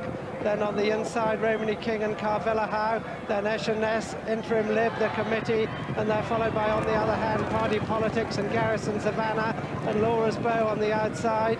And They're going now towards the 13th with Howe Street just in front as we join Peter O'Sullivan. Well, here's one of the greatest sensations ever in the National. There were 9 horses still waiting at the start. Richard Dunwoody has still got the tape round his neck that he got caught up in on Won't Be Gone Long, and officially it really cannot possibly be a race with the starter's flag still raised. But Howe Street doesn't know that. He's in the lead from Shaw Metal and coming to jump it. Clear. Howe Street from Shaw Metal, Romany King just behind him. Then comes David's Dukey and Carvilla Howe and Give Us a Buck. And this is the most amazing scene here with the crowd booing as they realize that several horses have had, 9 horses have had no chance at all, and they're being waved past the chair. They're not going to jump it. It just, well, they are going to jump it. They can't believe it. Howe Street lands in the lead. Shaw Metal nearly went. They're going to have to pull up when they get here. Surely Howe Street from Interim Live on his inside and Give Us a Buck. Then Carvilla Howe, and boos from the crowd as they jump the water. Right up there is Echenez. And they're being told not to go out in the country, but they can't believe it. They're going on. Mr. Ed has pulled up, but Howe Street is carrying on. Riverside Boy has pulled up, but Howe Street's going on from Shaw Metal. Interim Live and Carvilla Howe. The crowd are booing. Director's been pulled up. Zeta's Lad's been pulled up as well. Captain Dibble's been pulled up, and Garrison Savannah, and Party Politics. They've all been pulled up at the start, and now there's nobody to stop them by the look of it out in the country. Howe Street jumped it in the lead from Shaw Metal and Interim Live and S&S and Carvilla Howe, and the riders looking across at each other as if to say, what are we supposed to do now? Shaw Metal on the inside, Howe Street the grey. Then comes Romany King in third, Interim Live 4 on the inside as they run down to the next, and we rejoin John Hammer. Well, Shaw Metal's jumped what would have been the 19th, except it isn't a race. And Shaw Metal, the leader from Howe Street, Romany King still going, Carvilla Howe, Give Us a Buck, Interim Live, and then the committee, and then comes Echenez, and Howe Street has fallen, and Shaw Metal has fallen, and still going at the back is Laura's Bow and Bonanza Boy.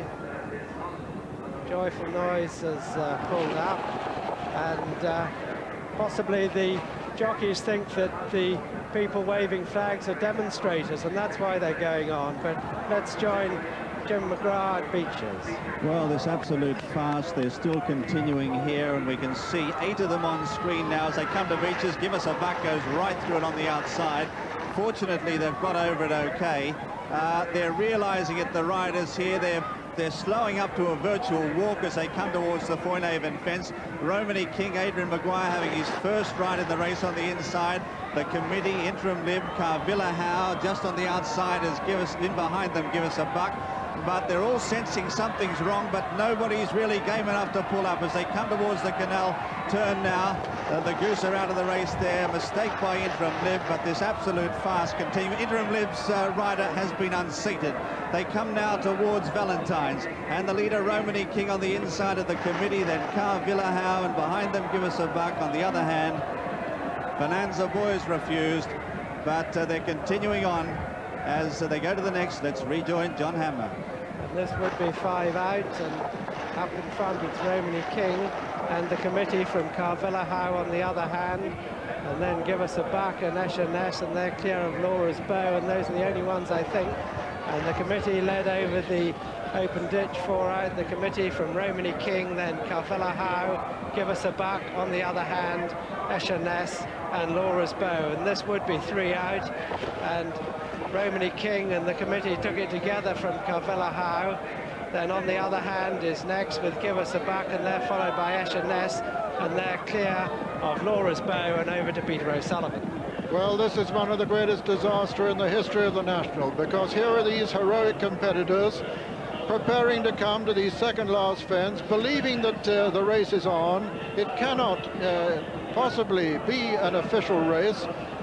Here we have the 2 disputants, the committee on the near side, the sheepskin noseband, Adrian Maguire on the far side on Romany King, Carl Villahau next, being challenged by Echerness as they come to the second last fence. And it's Romany King and the committee, and these horses having an arduous race for nothing, but it cannot be a race. Echerness is making good progress in third place. At the final fence, Echerness comes to tackle the two who preceded him into that fence, and Echerness going away from the committee and Romany King as he races up towards the line. Of course, there were people on the course earlier, and the riders thought that they were demonstrating, and so they didn't take any notice of those who tried to stop them. So as they race up to the line in the National, that surely isn't. Echerness is the winner. Second is Carl Villahau. Third is Romany King for the committee, and 5 is Give Us a Buck. Then come, on the other hand, and Laura's Bow, and they are the only ones to have completed in the race that surely never was.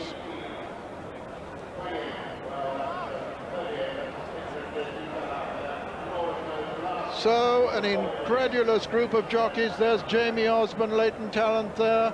Here's Keith Brown, the starter. And here is a bitterly, bitterly disappointed rider of Echerness, John White, who so nearly won the race, a proper race on the Tsarevich, and having his 8th ride in the race today, 33-year-old John. And what a bitter, desperate disappointment for him.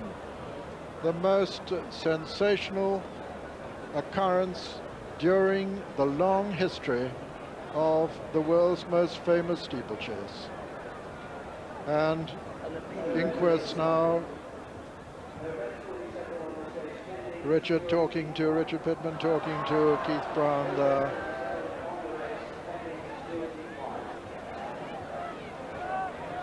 And what will conceivably be the next development. On the other hand, rider Neil Doughty, who won it in 1984, and John White being comforted there. And Mark Pittman talking to Bruff Scott. Mark, whose stable companion, Echerness, won the race that never was. Richard Dunwoody's in an overcoat now. He had the tape wrapped around him for a long time after the second false start when the others went off. No doubt they went off because there were people on the course and they could not believe that they were not those who were interfering with the race and not racecourse officials. Here's Richard Pittman.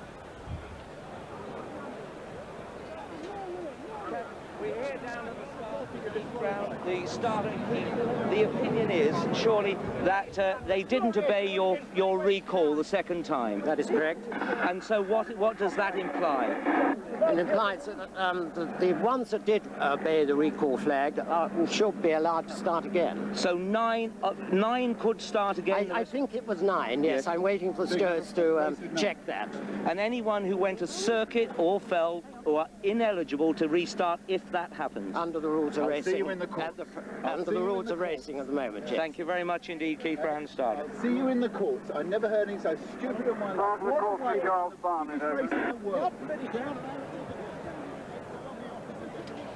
Well, the 9 that did not, in fact, start were Roc de Prince, Tarkogan's Best, Nosna Guiha, Formula 1 and 22-year-old Judy Davis. Won't Be Gone Long. He didn't have much chance to start because Richard still had the tape wrapped around him. Latent Talent was another. Chatham, who didn't want to start particularly. Royal Speedmaster and Kildimo. And this is what happened. This is the second false start, and you can see Richard Dunwoody with the tape wrapped around him there. He's the rider who Won't Be Gone Long. The starter still has his hand up, but he's failed to arrest the momentum of those who went ahead. Just being led into the start. Just being led into the start. Only 13 to be dispatched, and away they go with an extended 3.5 miles in front of them, 24 fences to jump, and it's quite a rush coming down to the first, and the fellow is up with a pace early on, and they're all safely over the first, and it was Fifth Amendment that just gained the day. Fifth Amendment and Thompson Bay stride for stride. Captain Dibble on the left of a line of 3, Fiddler's Pike on the right as they come to the first of the ditches. Those 4 horses in the air together. 3 clear of the fellow and Kai Villahow and Sipton Abbey normally up for the pace, can't live with it so far. David's Dukey over the deal, then Garrison Savannah. And at this stage, Give Us a Buck is last. Rollinson's Jewels in the back marker. Also towards the rear is Docklands Express as they race up past us, and the 4 vying for the lead, and it's Captain Dibble that's come through to share it with Fifth Amendment. They begin the right-handed turn then down towards fence number 3. Fifth Amendment and Captain Dibble from in 3rd place Fiddler's Pike, that's out wide in 3rd. Thompson Bay the rail 4. Sipton Abbey and Kaya Villahow 5 and 6, and the fellow in 7. Garrison Savannah 8, David's Dukey and Docklands Express at 9 and 10.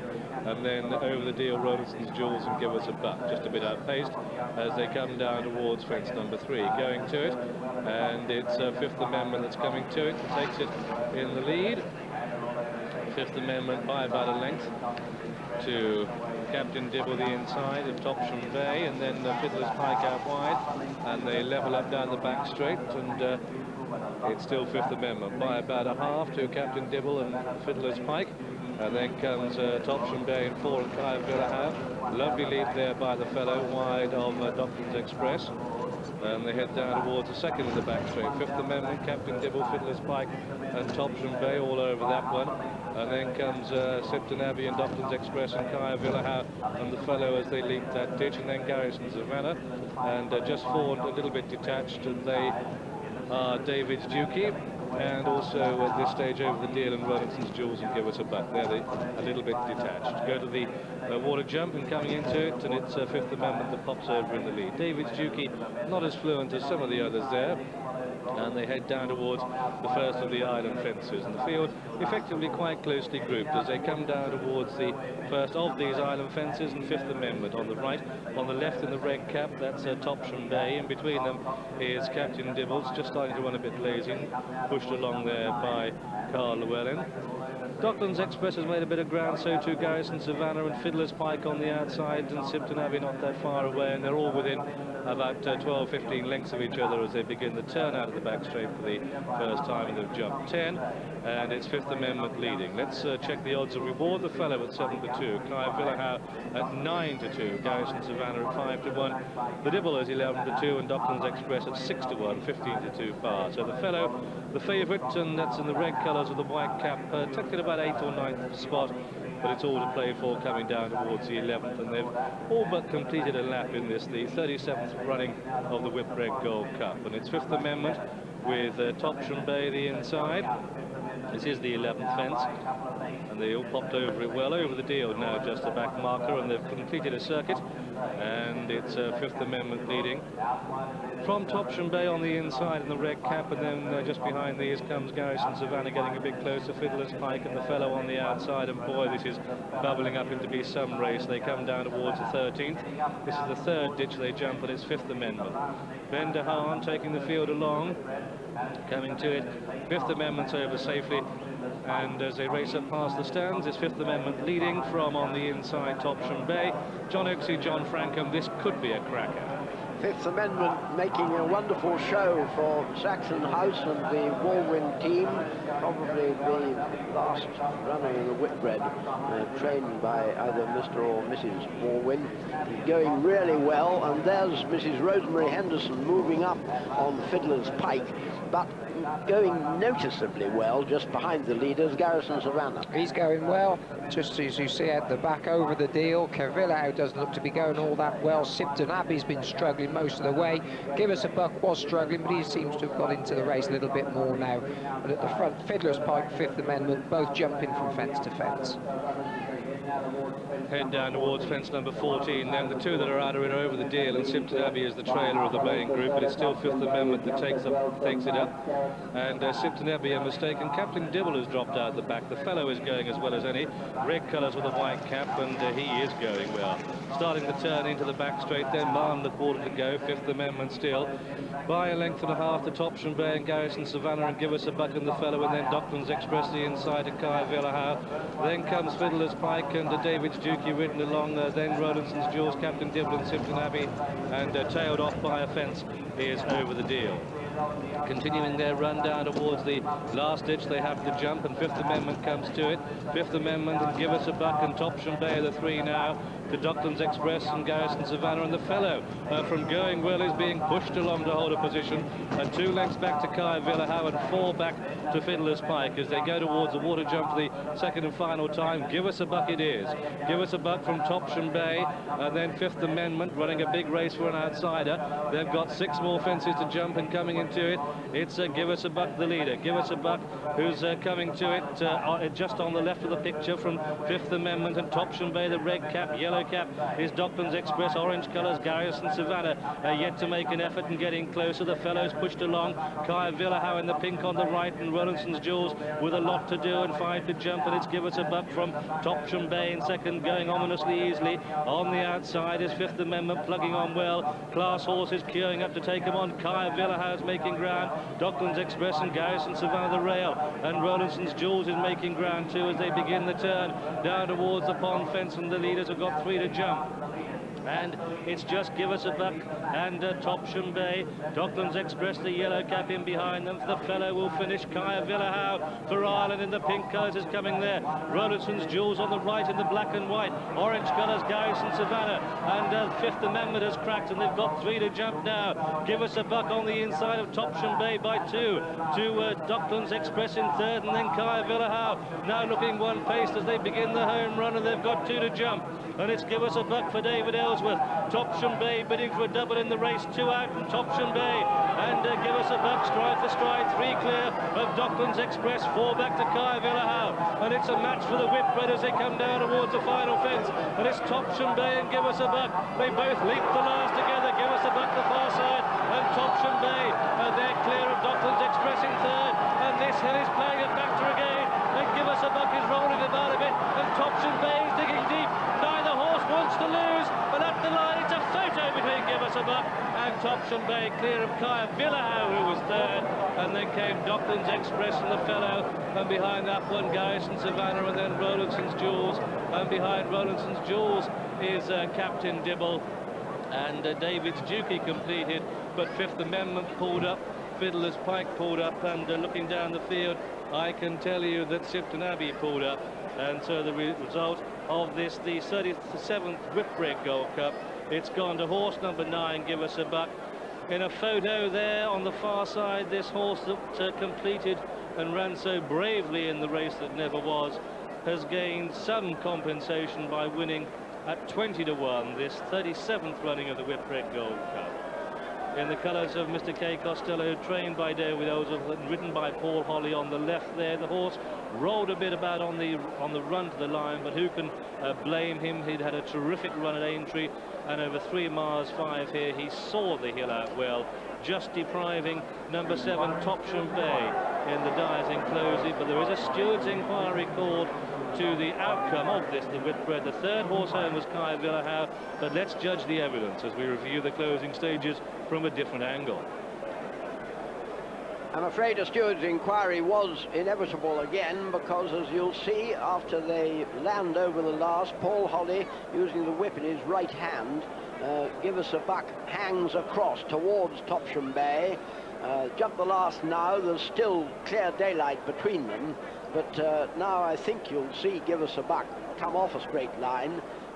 Bang goes Paul Holly, and across he goes towards Topsham Bay. Paul immediately gets the whip through, and from there on there's no further interference. So that, and from there on, in fact, it's absolutely nip and tuck between them, with Topsham Bay, last year's winner, making a gallant effort, not quite making it. Now, it took him a long, long time to sort out the steward's inquiry between Villahow and Docklands Express 2 years ago. I'm not sure that this is going to be quite as difficult. Certainly a borderline case, but I don't think it made quite as much difference. Anyway, let's have some news from Mac. And Give Us a Buck is returned at 20 to 1, 8th best of the 13 runnings. Topsham Bay, a 10 to 1 chance. And the well-back Caervilla Howe, 9 to 2. They sent the fellow off, the 7 to 2 favourite. But the drama down here, you remember last year, Topsham Bay swerved right across the course when winning. Race on Midian Lady 6 years ago, and hoping for a good ride on this filly. I think it's asking a lot of her, certainly on what she's done so far. That win here at Newmarket in front of Seasonal Splendour. She ran out well in the decent winner in the end, but she's got to improve a fair bit to take a hand in the finish here. And so has this one, Dayflower. However much good it's done her to spend the winter in the sunshine of Dubai, the fact is that she lost her only race in Dubai. She was finished second to a horse called Gurra, and she had won. She had, it's true. That's the trainer, apparently. That is Mr. Seymour leading Dayflower round. I'm not sure whether he's able to converse with Frankie Dettori, but at any rate, that's Dayflower's handler in Dubai. She won a race for Henry Cecil last year, but it'll be a little bit of a surprise if she's not still an outsider. Let's hear from Mac. That's the filly. No trainer of narrow-boned horse wants to win. Dayflower double carpet, 33 to 1. His yard will be empty in the winter if that goes in. Now, France have won this 15 times, 1,000 guineas. Pat Whelan went 5 to 2, Elizabeth Bay. Later 10,000 to 4 and a 5,000 to 2. Really well backed. 9 to 4, though I can hear 95 to 40 being called in one place. 4 the weak Sayadati. 5 very strong now, says Sarani Sidiana. Well backed, Pickett on Niche at 16. 14 Lyric Fantasy and Wixon. But the French filly, money for a big bet's gone in for her at face, 5 to 2. She's now top of the head, 9 to 4 to win the race for the 16th time for France. One big doubt about Dayflower is her attitude to the starting stalls. She showed marked reluctance last year, so let's just hope that she will behave herself, and touch wood, all is well. Well, which of the others would you fancy, John? Well, we haven't spoken about Secrage. Ran well in the Fred Darling at Newbury, and Roger Charlton thought plenty of use was made of her that day. First time she's run on faster ground, but I think they're all in. Let's join them all in. Thanks, yes, all in and all out, and slowly away Mystica with the white cap, and Niche is the first to break. Niche the first to go on in the Madigan's 1,000 guineas from Lyric Fantasy. Close up after these for Dubai, that's Dayflower, then Zarani Sidiana now with the red cap, and on the outside comes Ajfan, but it's Niche and Lester Piggott who lead the Guineas field through the first quarter of a mile, and Niche is being followed by Lyric Fantasy, and then Ajfan with Dayflower, Zarani Sidiana, then for France Wixon. After these comes Forlorna with Secrage towards the outside, the backmarkers. Last of all, in fact, is Sayadati, and coming down towards halfway, it's over to Graham Good. And it's still Leicester on Niche leading from Lyric Fantasy in second place, and then Ajfan racing wide, pushed along his Zavari Sidiana, and running well Dayflower, and I must say at this stage Elizabeth Bay with quite a bit of racing to do there. She is second from the right of the picture, being pushed along. On the extreme right is Stella Mystica, and they're well past the halfway stage, and it's Niche leading. Leicester just looks over to see where the others are. Lyric Fantasy running a big race, so to Ajfan on the left of the picture. Sayadafti after that slow start coming with a run, that's on the extreme left. Orange colours also further left is Secrage. Elizabeth Bay with quite a bit to do, and they've passed the two. Up front, it's a wide open race. Niche still has it under Lester Piggott, but Lyric Fantasy in the yellow jacket is after her. Sayadati the far side in blue. Secrage in orange on the stand side. Forlorna tries to come with a run, but it's Sayadati and Walter Swinburne that swoop to take the race inside the final furlong, and Sayadati is going to take it up the post. Sayadati is the winner. Niche is the photo with Ajfan second and third, then Forlorna and Dayflower, followed by Zavari Sidiana, and behind these came Lyric Fantasy. The last four were, well, Wixon was last, but one and last of all was Stella Mystica, and also towards the rear that was Star Family Friend. And so the result then of this, the Madigan's 1,000 guineas. It's gone to number 7, Sayadati, in the colours of Mohammed Obaida, trained here at Newmarket by Clive Britton, ridden by Walter Swinburne, his 7th winner of the season and his 7th classic success. The 4-to-1 winner of this, the Madigan's 1,000 guineas.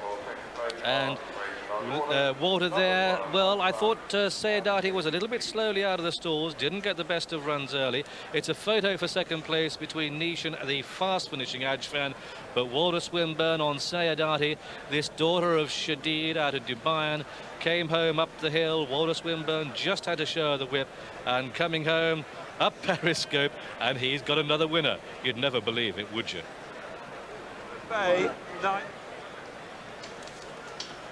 What a great race. Well, Clive Britton was right. The excuses he made were valid ones after all. Sayadati was very slowly away. Walter has had to take her right over to the far rail to find a clear run, but at this stage Richard Hallam's hopes must have been high. Niche with the white face has been in front from the start, and Lyric Fantasy still cruising at her quarters. What a wonderful race this little filly runs for 7 furlongs, even for more than 7 furlongs, because it's only there that she begins to weaken. Ajfan, you see in the white noseband, running on well, but now Sayadati has begun the run that decides the race over on the far rail. And really does excel in these big races, Walter Swinburne. Kept her well settled, been behind early on, and then produced her with a run up that far rail, and it was decisive. She just put a couple of lengths between herself and the others in a matter of strides, and Niche really stuck to her guns well. She'd made most of the running throughout, and well, they were getting back to this filly in the closing stages. There's no doubt about the winner. Light enough, mind you. He's obviously done plenty of work. Peter Chapelheim done plenty of work with this horse since. Well, Tomo talked to Peter Chapelheim before racing and asked him what has Chattleworth done since his run. Well, when I got him back, I sort of woke him up a bit. I'd been very easy on him, obviously, with his leg and everything. And we woke him up, and really, this week he really has come to himself, and he really is. I think he's in top form. He's in great form. He really is. What sort of horses does he work with? What sort of stuff has he done? Well, he works with the 2 same lead horses they used last year for Roderigo and Dr. Davis, Relentless Pursuit and Spanish Grandee. They might not be the greatest racehorses in the world, but they can certainly gallop, especially when he's got to give them sort of 2 stone. And well, he's been working with a horse that ran yesterday and working well with him, really well. When Peter refers to Chattleworth's leg, there is, of course, a screw in one of his legs, which mending an injury which he suffered last year. But, touch wood, it seems to have worked. Well, there's Frankie Dettori on Inchinor, who is, as I say, is, in my opinion, tremendous clap of thunder. Don't know whether you've heard it. It sounds absolutely immediately over where we're sitting. And I just hope it's not as loud in the horse's ears as it is in mine. Inchinor doesn't seem to be too worried about it. Well, Tomo talked to Roger Charlton beforehand and asked how Inchinor had done since Newbury. Well, when he came back from Newbury, a few days afterwards, he gave an odd cough, which worried me. But in himself, he's been in fantastic form. He looks great, pleased with the way he's working, satisfied as much as one ever can be that he's over whatever he had for a few days. We've scoped the horse, he was clean, we've blood sampled him, everything was absolutely normal. And I hope he runs very well today, you know, but with odd horses in the yard coughing, you never really know. Any chance of reversing the Dewhurst form with Zaphonic? Why not? Yes, I don't see any reason why not. If Zaphonic pulls, doesn't get the trip, we're right there to fill the you know, the first, second, third, or fourth place. We'll be trying anyway. If Zaphonic pulls, that's the question everyone's asking. How are Pat Eddery's silken hands going to work? Are they going to save the energy that's needed from the dip? There's somebody sheltering her father. But now, nobody's been in better form all week than Walter Swinburne, and Derek Thompson knew that Walter has ridden Wharf at home since he last ran, and asked what sort of a feel he'd given him. Oh, a nice feel. I rode him work across the flat there last weekend, and he worked very well in ground that he's not really suited by in soft ground, and I think Mr. Cecil was pleased, so if he's pleased, that's good enough for me. Now, obviously, the $64,000 question is, what chance of beating the French hot pot, Zephonic? Well, I think, you know, really, strictly on the book, we've all got about £7 or so to find on Zephonic. I think if Zephonic's Zephonic, we can't beat him, but funnier things have happened in racing, and he could easily come here and pull or do something, and, you know, if he does, I think my horse is the one to chase him and give him a race. And what about Emperor Jones, who beat you here at the Craven meeting? How confident are you of getting your revenge on him? Well, obviously, I've got to be £3 better off, and Wharf had, I believe, 12 weeks in his box. He hasn't run since last July, and, you know, before that race, so it had looked like, you know, my horse would, you know, had more room for improvement, so we'll see.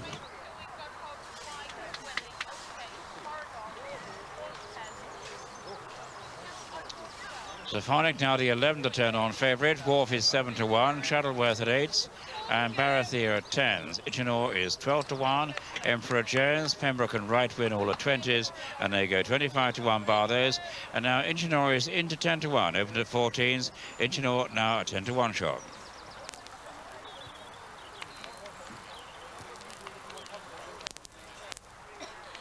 So the runners go into the stalls end for this 1993 running of the 2,000 guineas, and Petardia blinkered for the first time, one of the last in. Pembroke into stall 13. That looks about it. The favourites are Zephonic from stall 10, and they race away, and being given the lead by Inchinor. The pace not strong, but Leicester's going out there in front on Silver Wizard. Silver Wizard it is, the orange colours, and at this stage Pat has got Zephonic tucked in and only 2 or 3 behind. Nominator goes second, and then in third, that's the Chestnut Wharf, with Right Wind going with that one in the orange colours, followed by Ivory Frontier, and at this stage Zephonic and Chadleworth are towards the rear, so too Petardia and Binadjois, but it's Silver Wizard and Lester Piggott leading from Nominator. And then Right Wind the stand side with Wharf showing up prominently. Revelation's not that far off the pace. Blue colours nearest to us, that's Ivory Frontier. White cap is Emperor Jones, and Baratheer the far side of that one. And Zephonic is in a line of 4 for last place. It's going to have to be a very good horse to win from there. And it's Silver Wizard leading. Silver Wizard the leader, and Nominator there 1 and 2. Followed by Wharf in third. Revelation. There goes Zephonic on the far side. On the left of the picture, getting closer. He's on the extreme left now, is Zephonic, and they've got 2.5 furlongs to go. Nominator, Baratheer, Zephonic on the left is absolutely pulling double. They've got just 1.5 furlongs to go, and it's Zephonic now given the office, but Baratheer is making a race of it, but Edery gives the go on Zephonic. This is the tonic we waited to see, and it's Zephonic coming clear by 2, 3, 4. Baratheer, Binadjois for places only, but this is a very good horse. This is Zephonic, the winner. Baratheer a great run, second. Binadjois third. Petardia 4, Silver Wizard 5. Inchinor 6, and then Wharf 7, and the field trailed back to Pembroke, who was last of all. Well, that was what we all wanted to see.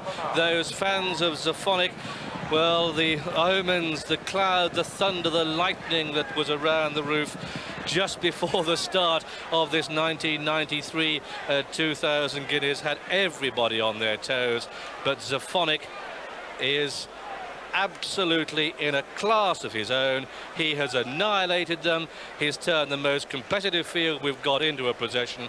He really is a very good horse indeed, and the 5 to 6 on favourite to give Pat Edery his 10th classic win. Well, Edery's ridden Low Mondale Grand Seigneur to win this race. He's ridden Grundy, Golden Fleece and Quest for Fame. He's ridden Polygamy and Scintillate. He's ridden Moon Madness and Toulon. But I don't think he'll ever ride a more impressive winner of a classic than this horse, who came from last to first, just being shown the whip, but he's come away from a class field at a fast run race as well. Leicester ensured that. and he's come away in really splendid style. Second horse home was Barathea, third horse home, number 2, Binajwad. This is simply a run. Race away, and Environment Friend not as quickly into his stride as Silver. Race away, and Environment Friend not as quickly into his stride as Silver Wisp, who leads. And it's Silver Wisp, the orange jacket, leading by a length of Zinard, showing in third Garden of Heaven, then Spring the outside. Then in the Bumblebee hoops comes Apple Tree. The white cap is user-friendly. And they race through the first quarter mile, which is very much on the collar. Very steep climb indeed through this first half mile of this trip. Silver Wisp leads by a length and a half. To Zinard, and then Garden of Heaven, Spring are sharing third place. Then behind that one is Apple Tree, user-friendly, Opera House, and Environment Friend. The grey is just the trailer. They come to the end of the first 3 furlongs, and they pass the 9 pole now with Silver Wisp just leading. Silver Wisp by a length to Zinard, the blue jacket, the inside of Spring on the outside of Garden of Heaven. Then comes Apple Tree, followed by user-friendly, a length back to Environment Friend, and a half back to Opera House. Inside the last mile now, and it's Silver Wisp leading by a length to Zinard, and then in third place is Garden of Heaven, and these are followed then by Apple Tree with Spring out wide, and then user-friendly and Environment Friend as they pass the 7 pole. Opera House still the back marker at the highest point of the track, and soon to come to the halfway stage, and silhouetted on the skyline, still Silver Wisp showing the way to Zinard the outside, Spring wide of Garden of Heaven, and then comes Apple Tree half a length back to user-friendly.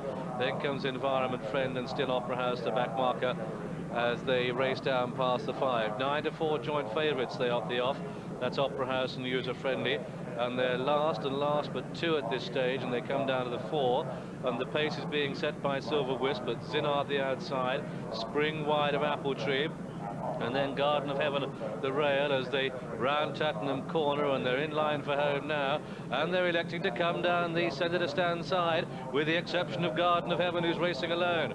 Apple Tree is given room. The grey Environment Friend's coming with a run. User-friendly second from the left. On the extreme left is Opera House. They're split right across the track, and they've got 2 to go. And it's Apple Tree for France, pressed by Environment Friend with the red cap, and it's Environment Friend and Apple Tree who fight it out. Here comes Opera House on the outside. In behind them in eating ground is user-friendly, but she can't find the reserves to take it. It's a close call up front between Apple Tree and Environment Friend, and swooping and last and latest of all is Opera House, and at the line a photo Opera House and Environment Friend, and Apple Tree the meat in the sandwich, a gap of 4 or 5 to user-friendly. Then came Zinard, Spring, Silver Wisp, and trailing back to number 3 Garden of Heaven, who was last of all. And so the outcome of this, the ever-ready Coronation Cup, a desperately last race, last furlong flourish by number 4 Opera House, the 9 to 4 joint favourite, this son of Sadler's Wells, a Group 1 winner for Sheikh Mohammed.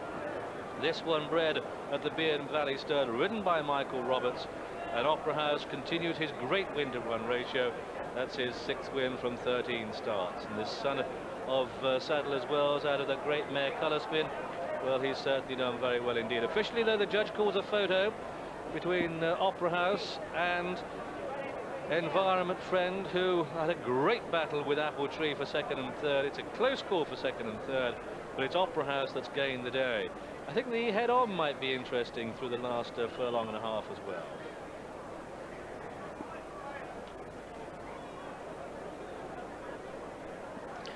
What a tremendous race, ending in a 3-way photo, and what a wonderful race Environment Friend has run on his holiday from the stud. Silver Wisp has made most of the running from Zinard, with the French colt in the Bumblebee colours coming up between Silver Wisp and Environment Friend. But Environment Friend regards that as an insult, because he hangs on really well. This is the head-on picture now. Environment Friend and Apple Tree up in front. You can see User-Friendly's white hat. She's never quite got the speed to get into the finish, with Opera House coming on the outside. Well, I think Environment Friend's gone about 4 lengths shorter than Opera House, and it's interesting to look at the hoof prints behind them, because the ground looks as though it's a little bit softer out there where they've been racing as opposed to on the rail. Anyway, that's where the jockeys have elected to come. Forget about whether this was the Coronation Cup or not. It was a very good horse race. Opera House come in really late, I think, to just collar Environment Friend and the top horse, Apple Tree.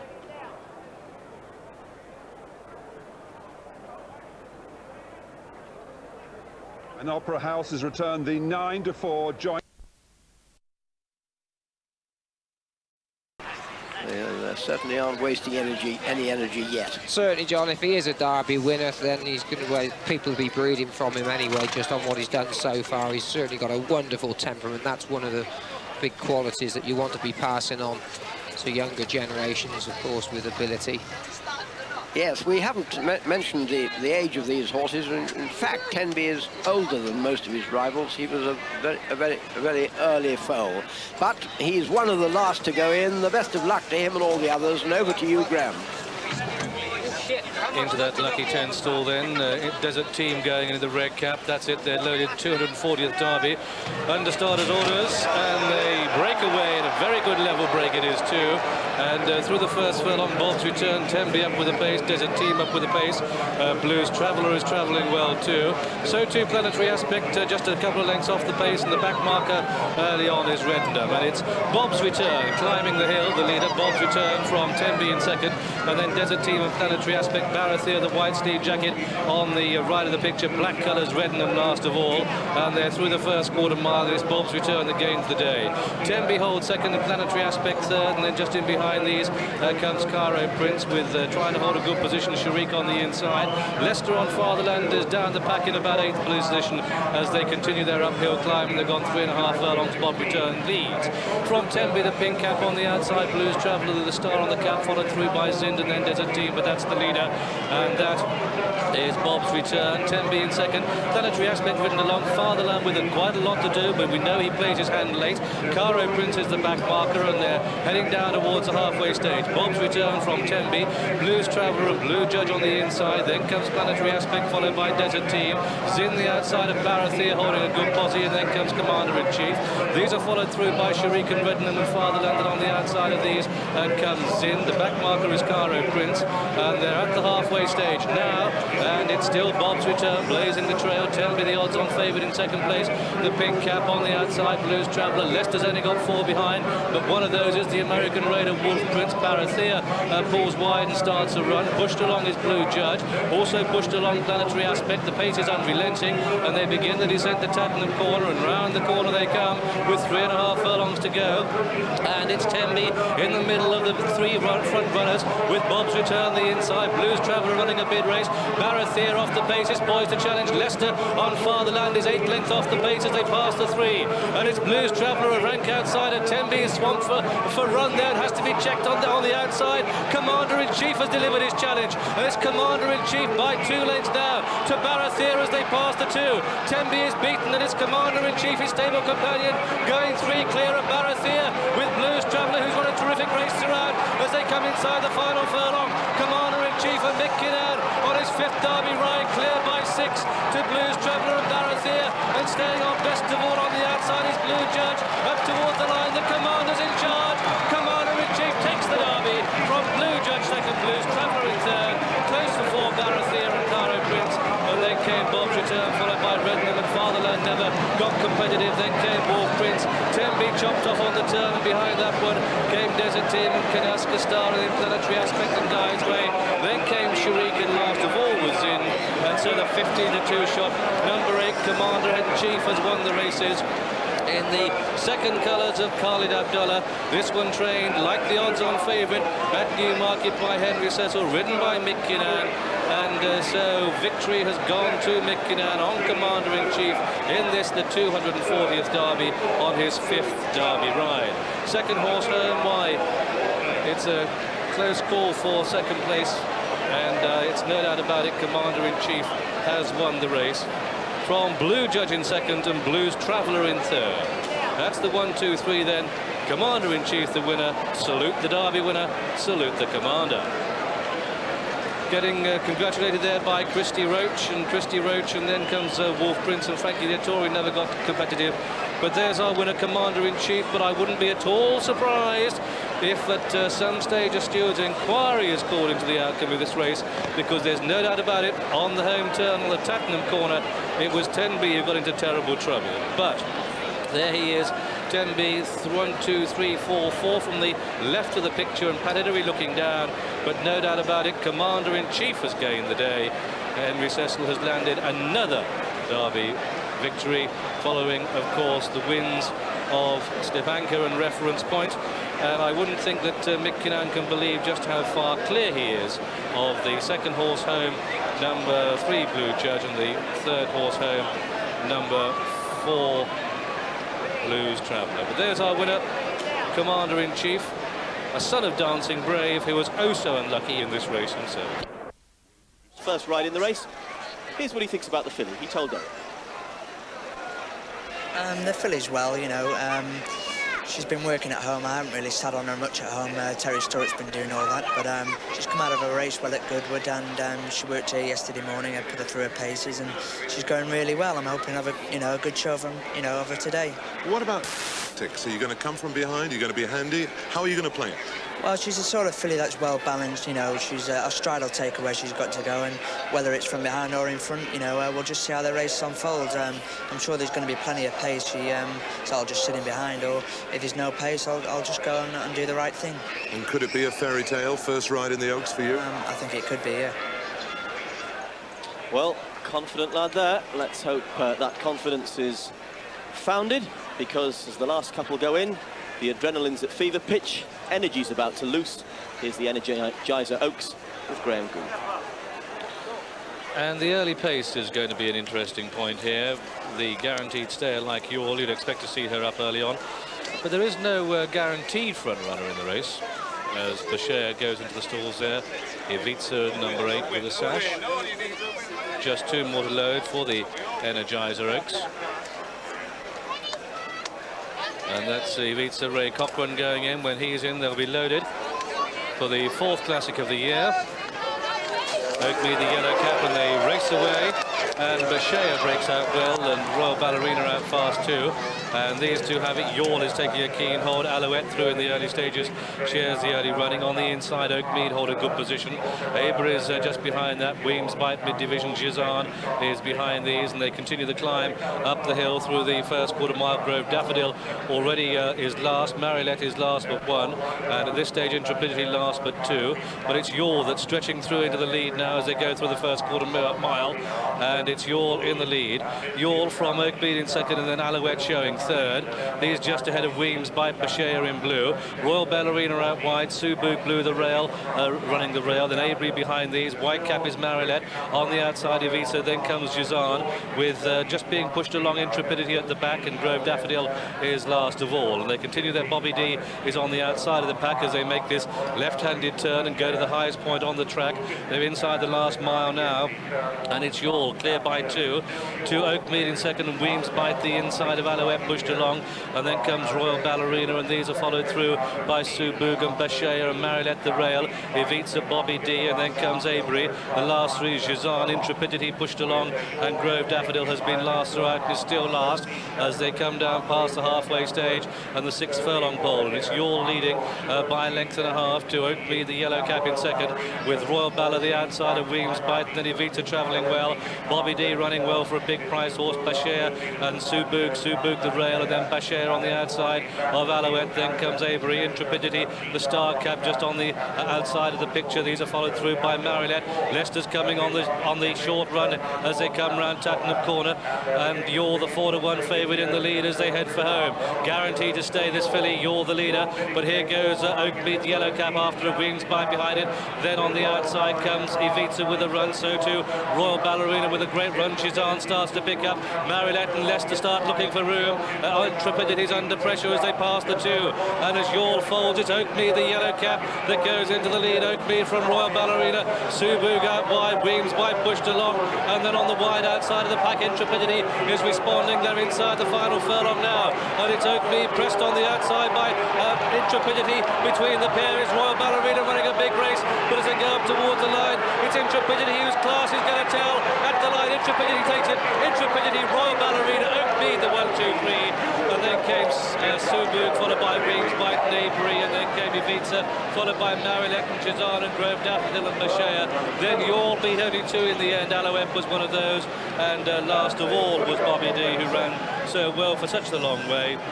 And so the result then of this, the Energizer Oaks, it's gone to number 7, Intrepidity. Michael Roberts rode her absolutely brilliantly because at the top of the hill she was being pushed along.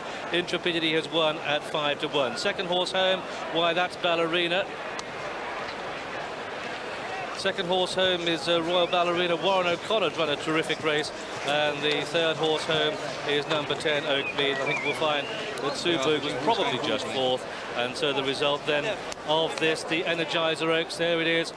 Intrepidity has got a pretty head in front on the line in the colours. The first colours of Sheikh Mohammed, who has won this race in the past with Unite, Oh So Sharp and Diminuendo. This one trained in France by André Fabre, whose previous classic success came this year with Zaphonic and earlier with Toulon, ridden by Michael Roberts, whose previous classic win was Mystico in the 2000 Guineas. Second horse home then, Royal Ballerina. I think we'll find the third horse home is number 10, Oak Mead, and these three are pulled a long way clear. Disappointing run by Youall, because Youall was in front as they turned for home, and you'd expect her stamina to come into play. Intrepidity was last in the early stages, but class has seen her home to continue her unbeaten run. And Youall never settled at all in the early stages, and really or truly even before Darragh Holland started throwing out distress signals, I had a feeling that her chance would have been gone. And as she fades on the rail, it's left to Oak Mead to take over, and Frankie Dettori going for everything is challenged on the outside now by the Irish runner Royal Ballerina under Warren O'Connor. She's run a blinded race, but just have a look at the eventual winner coming through on the inside, Intrepidity. Excuse me, she wasn't just coming over on this side, Intrepidity.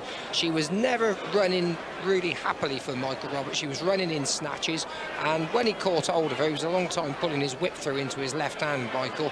But she's won nicely in the end, but I should think that on a flat track, she's a fair bit better than she showed this afternoon. Purple edge breaks well towards the near side. Azam coming over from the far side and electing to come up the centre of the course, these 9 runners, with Al Hijaz, one of those prominent in the early stages. 4 representatives, Al Flora actually the leader, Al Flora the leader, 4 representatives of Sheikh Mohammed. Cat Rail is close up on the near side in those blue bandages, with Al Hijaz a close third on the far side, but Al Flora taking him along from Al Hijaz and Cat Rail. Then comes Purple Edge, just on being tracked by Purple Edge in a city, but it's still Al Flora the leader. Al Flora from Cat Rail in the distinguishing sash there under Ray Cochran. On the far side, Al Hijaz, the black cap there in the Mohammed colours, calling collect on the far side. Inner City on the near side, and between horses Purple Edge, but still Al Flora the leader. Al Flora from Cat Rail in second, Al Hijaz third over on the far side. Inner City getting closer all the time towards the right of the picture, with just in behind them Swing Low making an effort now. Inside the final 2 furlongs, Al Flora being pressed by Cat Rail and Inner City, the favourite coming there strongly to take it up now under Michael Roberts. And Inner City is the leader as they race into the final 150 yards. It's Inner City from Al Flora. Hazam putting in a good run over on the far side, but Inner City from Al Flora. Al Flora fighting back as they come to the line. It's going to be close. Al Flora's got up towards it at the line. Al Flora the winner from Inner City in second, with Hazam third and Swing Low 4. And so that's it. Under orders for the Princess of Wales, and they're running. And going up on the outside is Spartan Sharif, but Young Buster going to take it up the near side. Hazam coming over from the far side and electing to come up the centre of the course, these 9 runners, with Al Hijaz, one of those prominent in the early stages. 4 representatives. Alflora actually the leader. Alflora the leader. 4 representatives of Sheikh Mohammed. Cat Rail is close up on the near side in those blue bandages, with Al Hijaz a close third on the far side. But Alflora taking him along from Al Hijaz and Cat Rail. Then comes Powerful Edge, just on being tracked by Powerful Edge in a city. But it's still Alflora the leader. Alflora from Cat Rail in the distinguishing sash there under Ray Cochrane. On the far side, Al Hijaz. The black cap there in the Mohammed colours, calling collect on the far side. Inner City on the near side, and between horses, Powerful Edge. But still Alflora the leader. Alflora from Cat Rail in second, Al Hijaz third over on the far side. Inner City getting closer all the time towards the right of the picture, with just in behind them Swing Low making his effort now.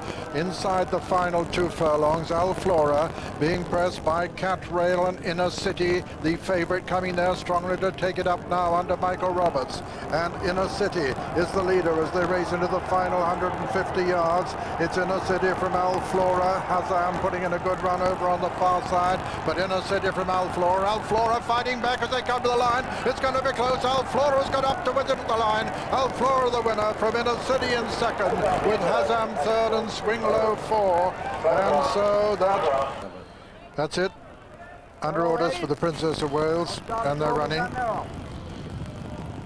And going up on the outside is Spartan Sharif, but Young Buster going to take it up now. Young Buster, the early leader, with Placerville going up to be second on the outside. Lucky Lindy's prominent just in behind them.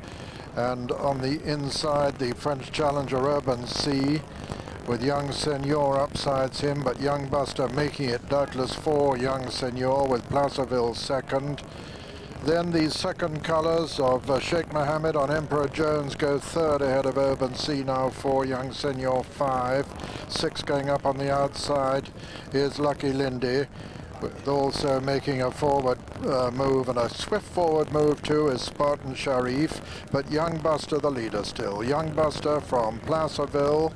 Spartan Sharif has gone third now, just ahead of Urban Sea, with on Urban Sea's outside Emperor Jones, then Lucky Lindy, and Harmonic comes next. The back marker at the moment is George Augustus, and past the 5 pole, still Young Buster the leader from Placerville in second, Spartan Sharif third, 4 on the inside then is Urban Sea, with 5 on the outer Emperor Jones, then Lucky Lindy. Just in behind Lucky Lindy is N Harmonic, making a bit of ground on the inside, with Young Senor very close.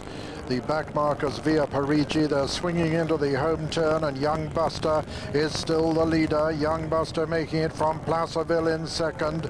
Then comes Spartan Sharif and Harmonic making good ground on the far side. Urban Sea still well in contention. Young Senor making a run towards the outside, with also Ford Augustus and Lucky Lindy. Ezud's got a lot to do at the moment, and it's still Young Buster being pressed by Placerville. And then comes Urban Sea delivering a challenge under Cash Asmussen, and it's Placerville who's taken it up now from Urban Sea. Urban Sea delivering a challenge to Placerville as they come to the line. Urban Sea, Placerville. Placerville has won it from Urban Sea, with in third place Emperor Jones and 4 Ford Augustus. Placerville has won it for me from Urban Sea, with Pat Edery just holding that challenge, determined long challenge of Cash Asmussen on Urban Sea. Officially it's a photo finish, but I think we'll find that this is a winner for Pat Edery, a 4th winner in the Prince of Wales Stakes if he's won it too, with number 11 Placerville, owned by Prince Khaled Abdallah, trained by Henry Cecil, in a photo finish, with number 9 Urban Sea, owned by Mr. David Suey, trained in France by Jean Lesbourd and ridden by Cash Asmussen, with probably 3rd number 10 Emperor Jones,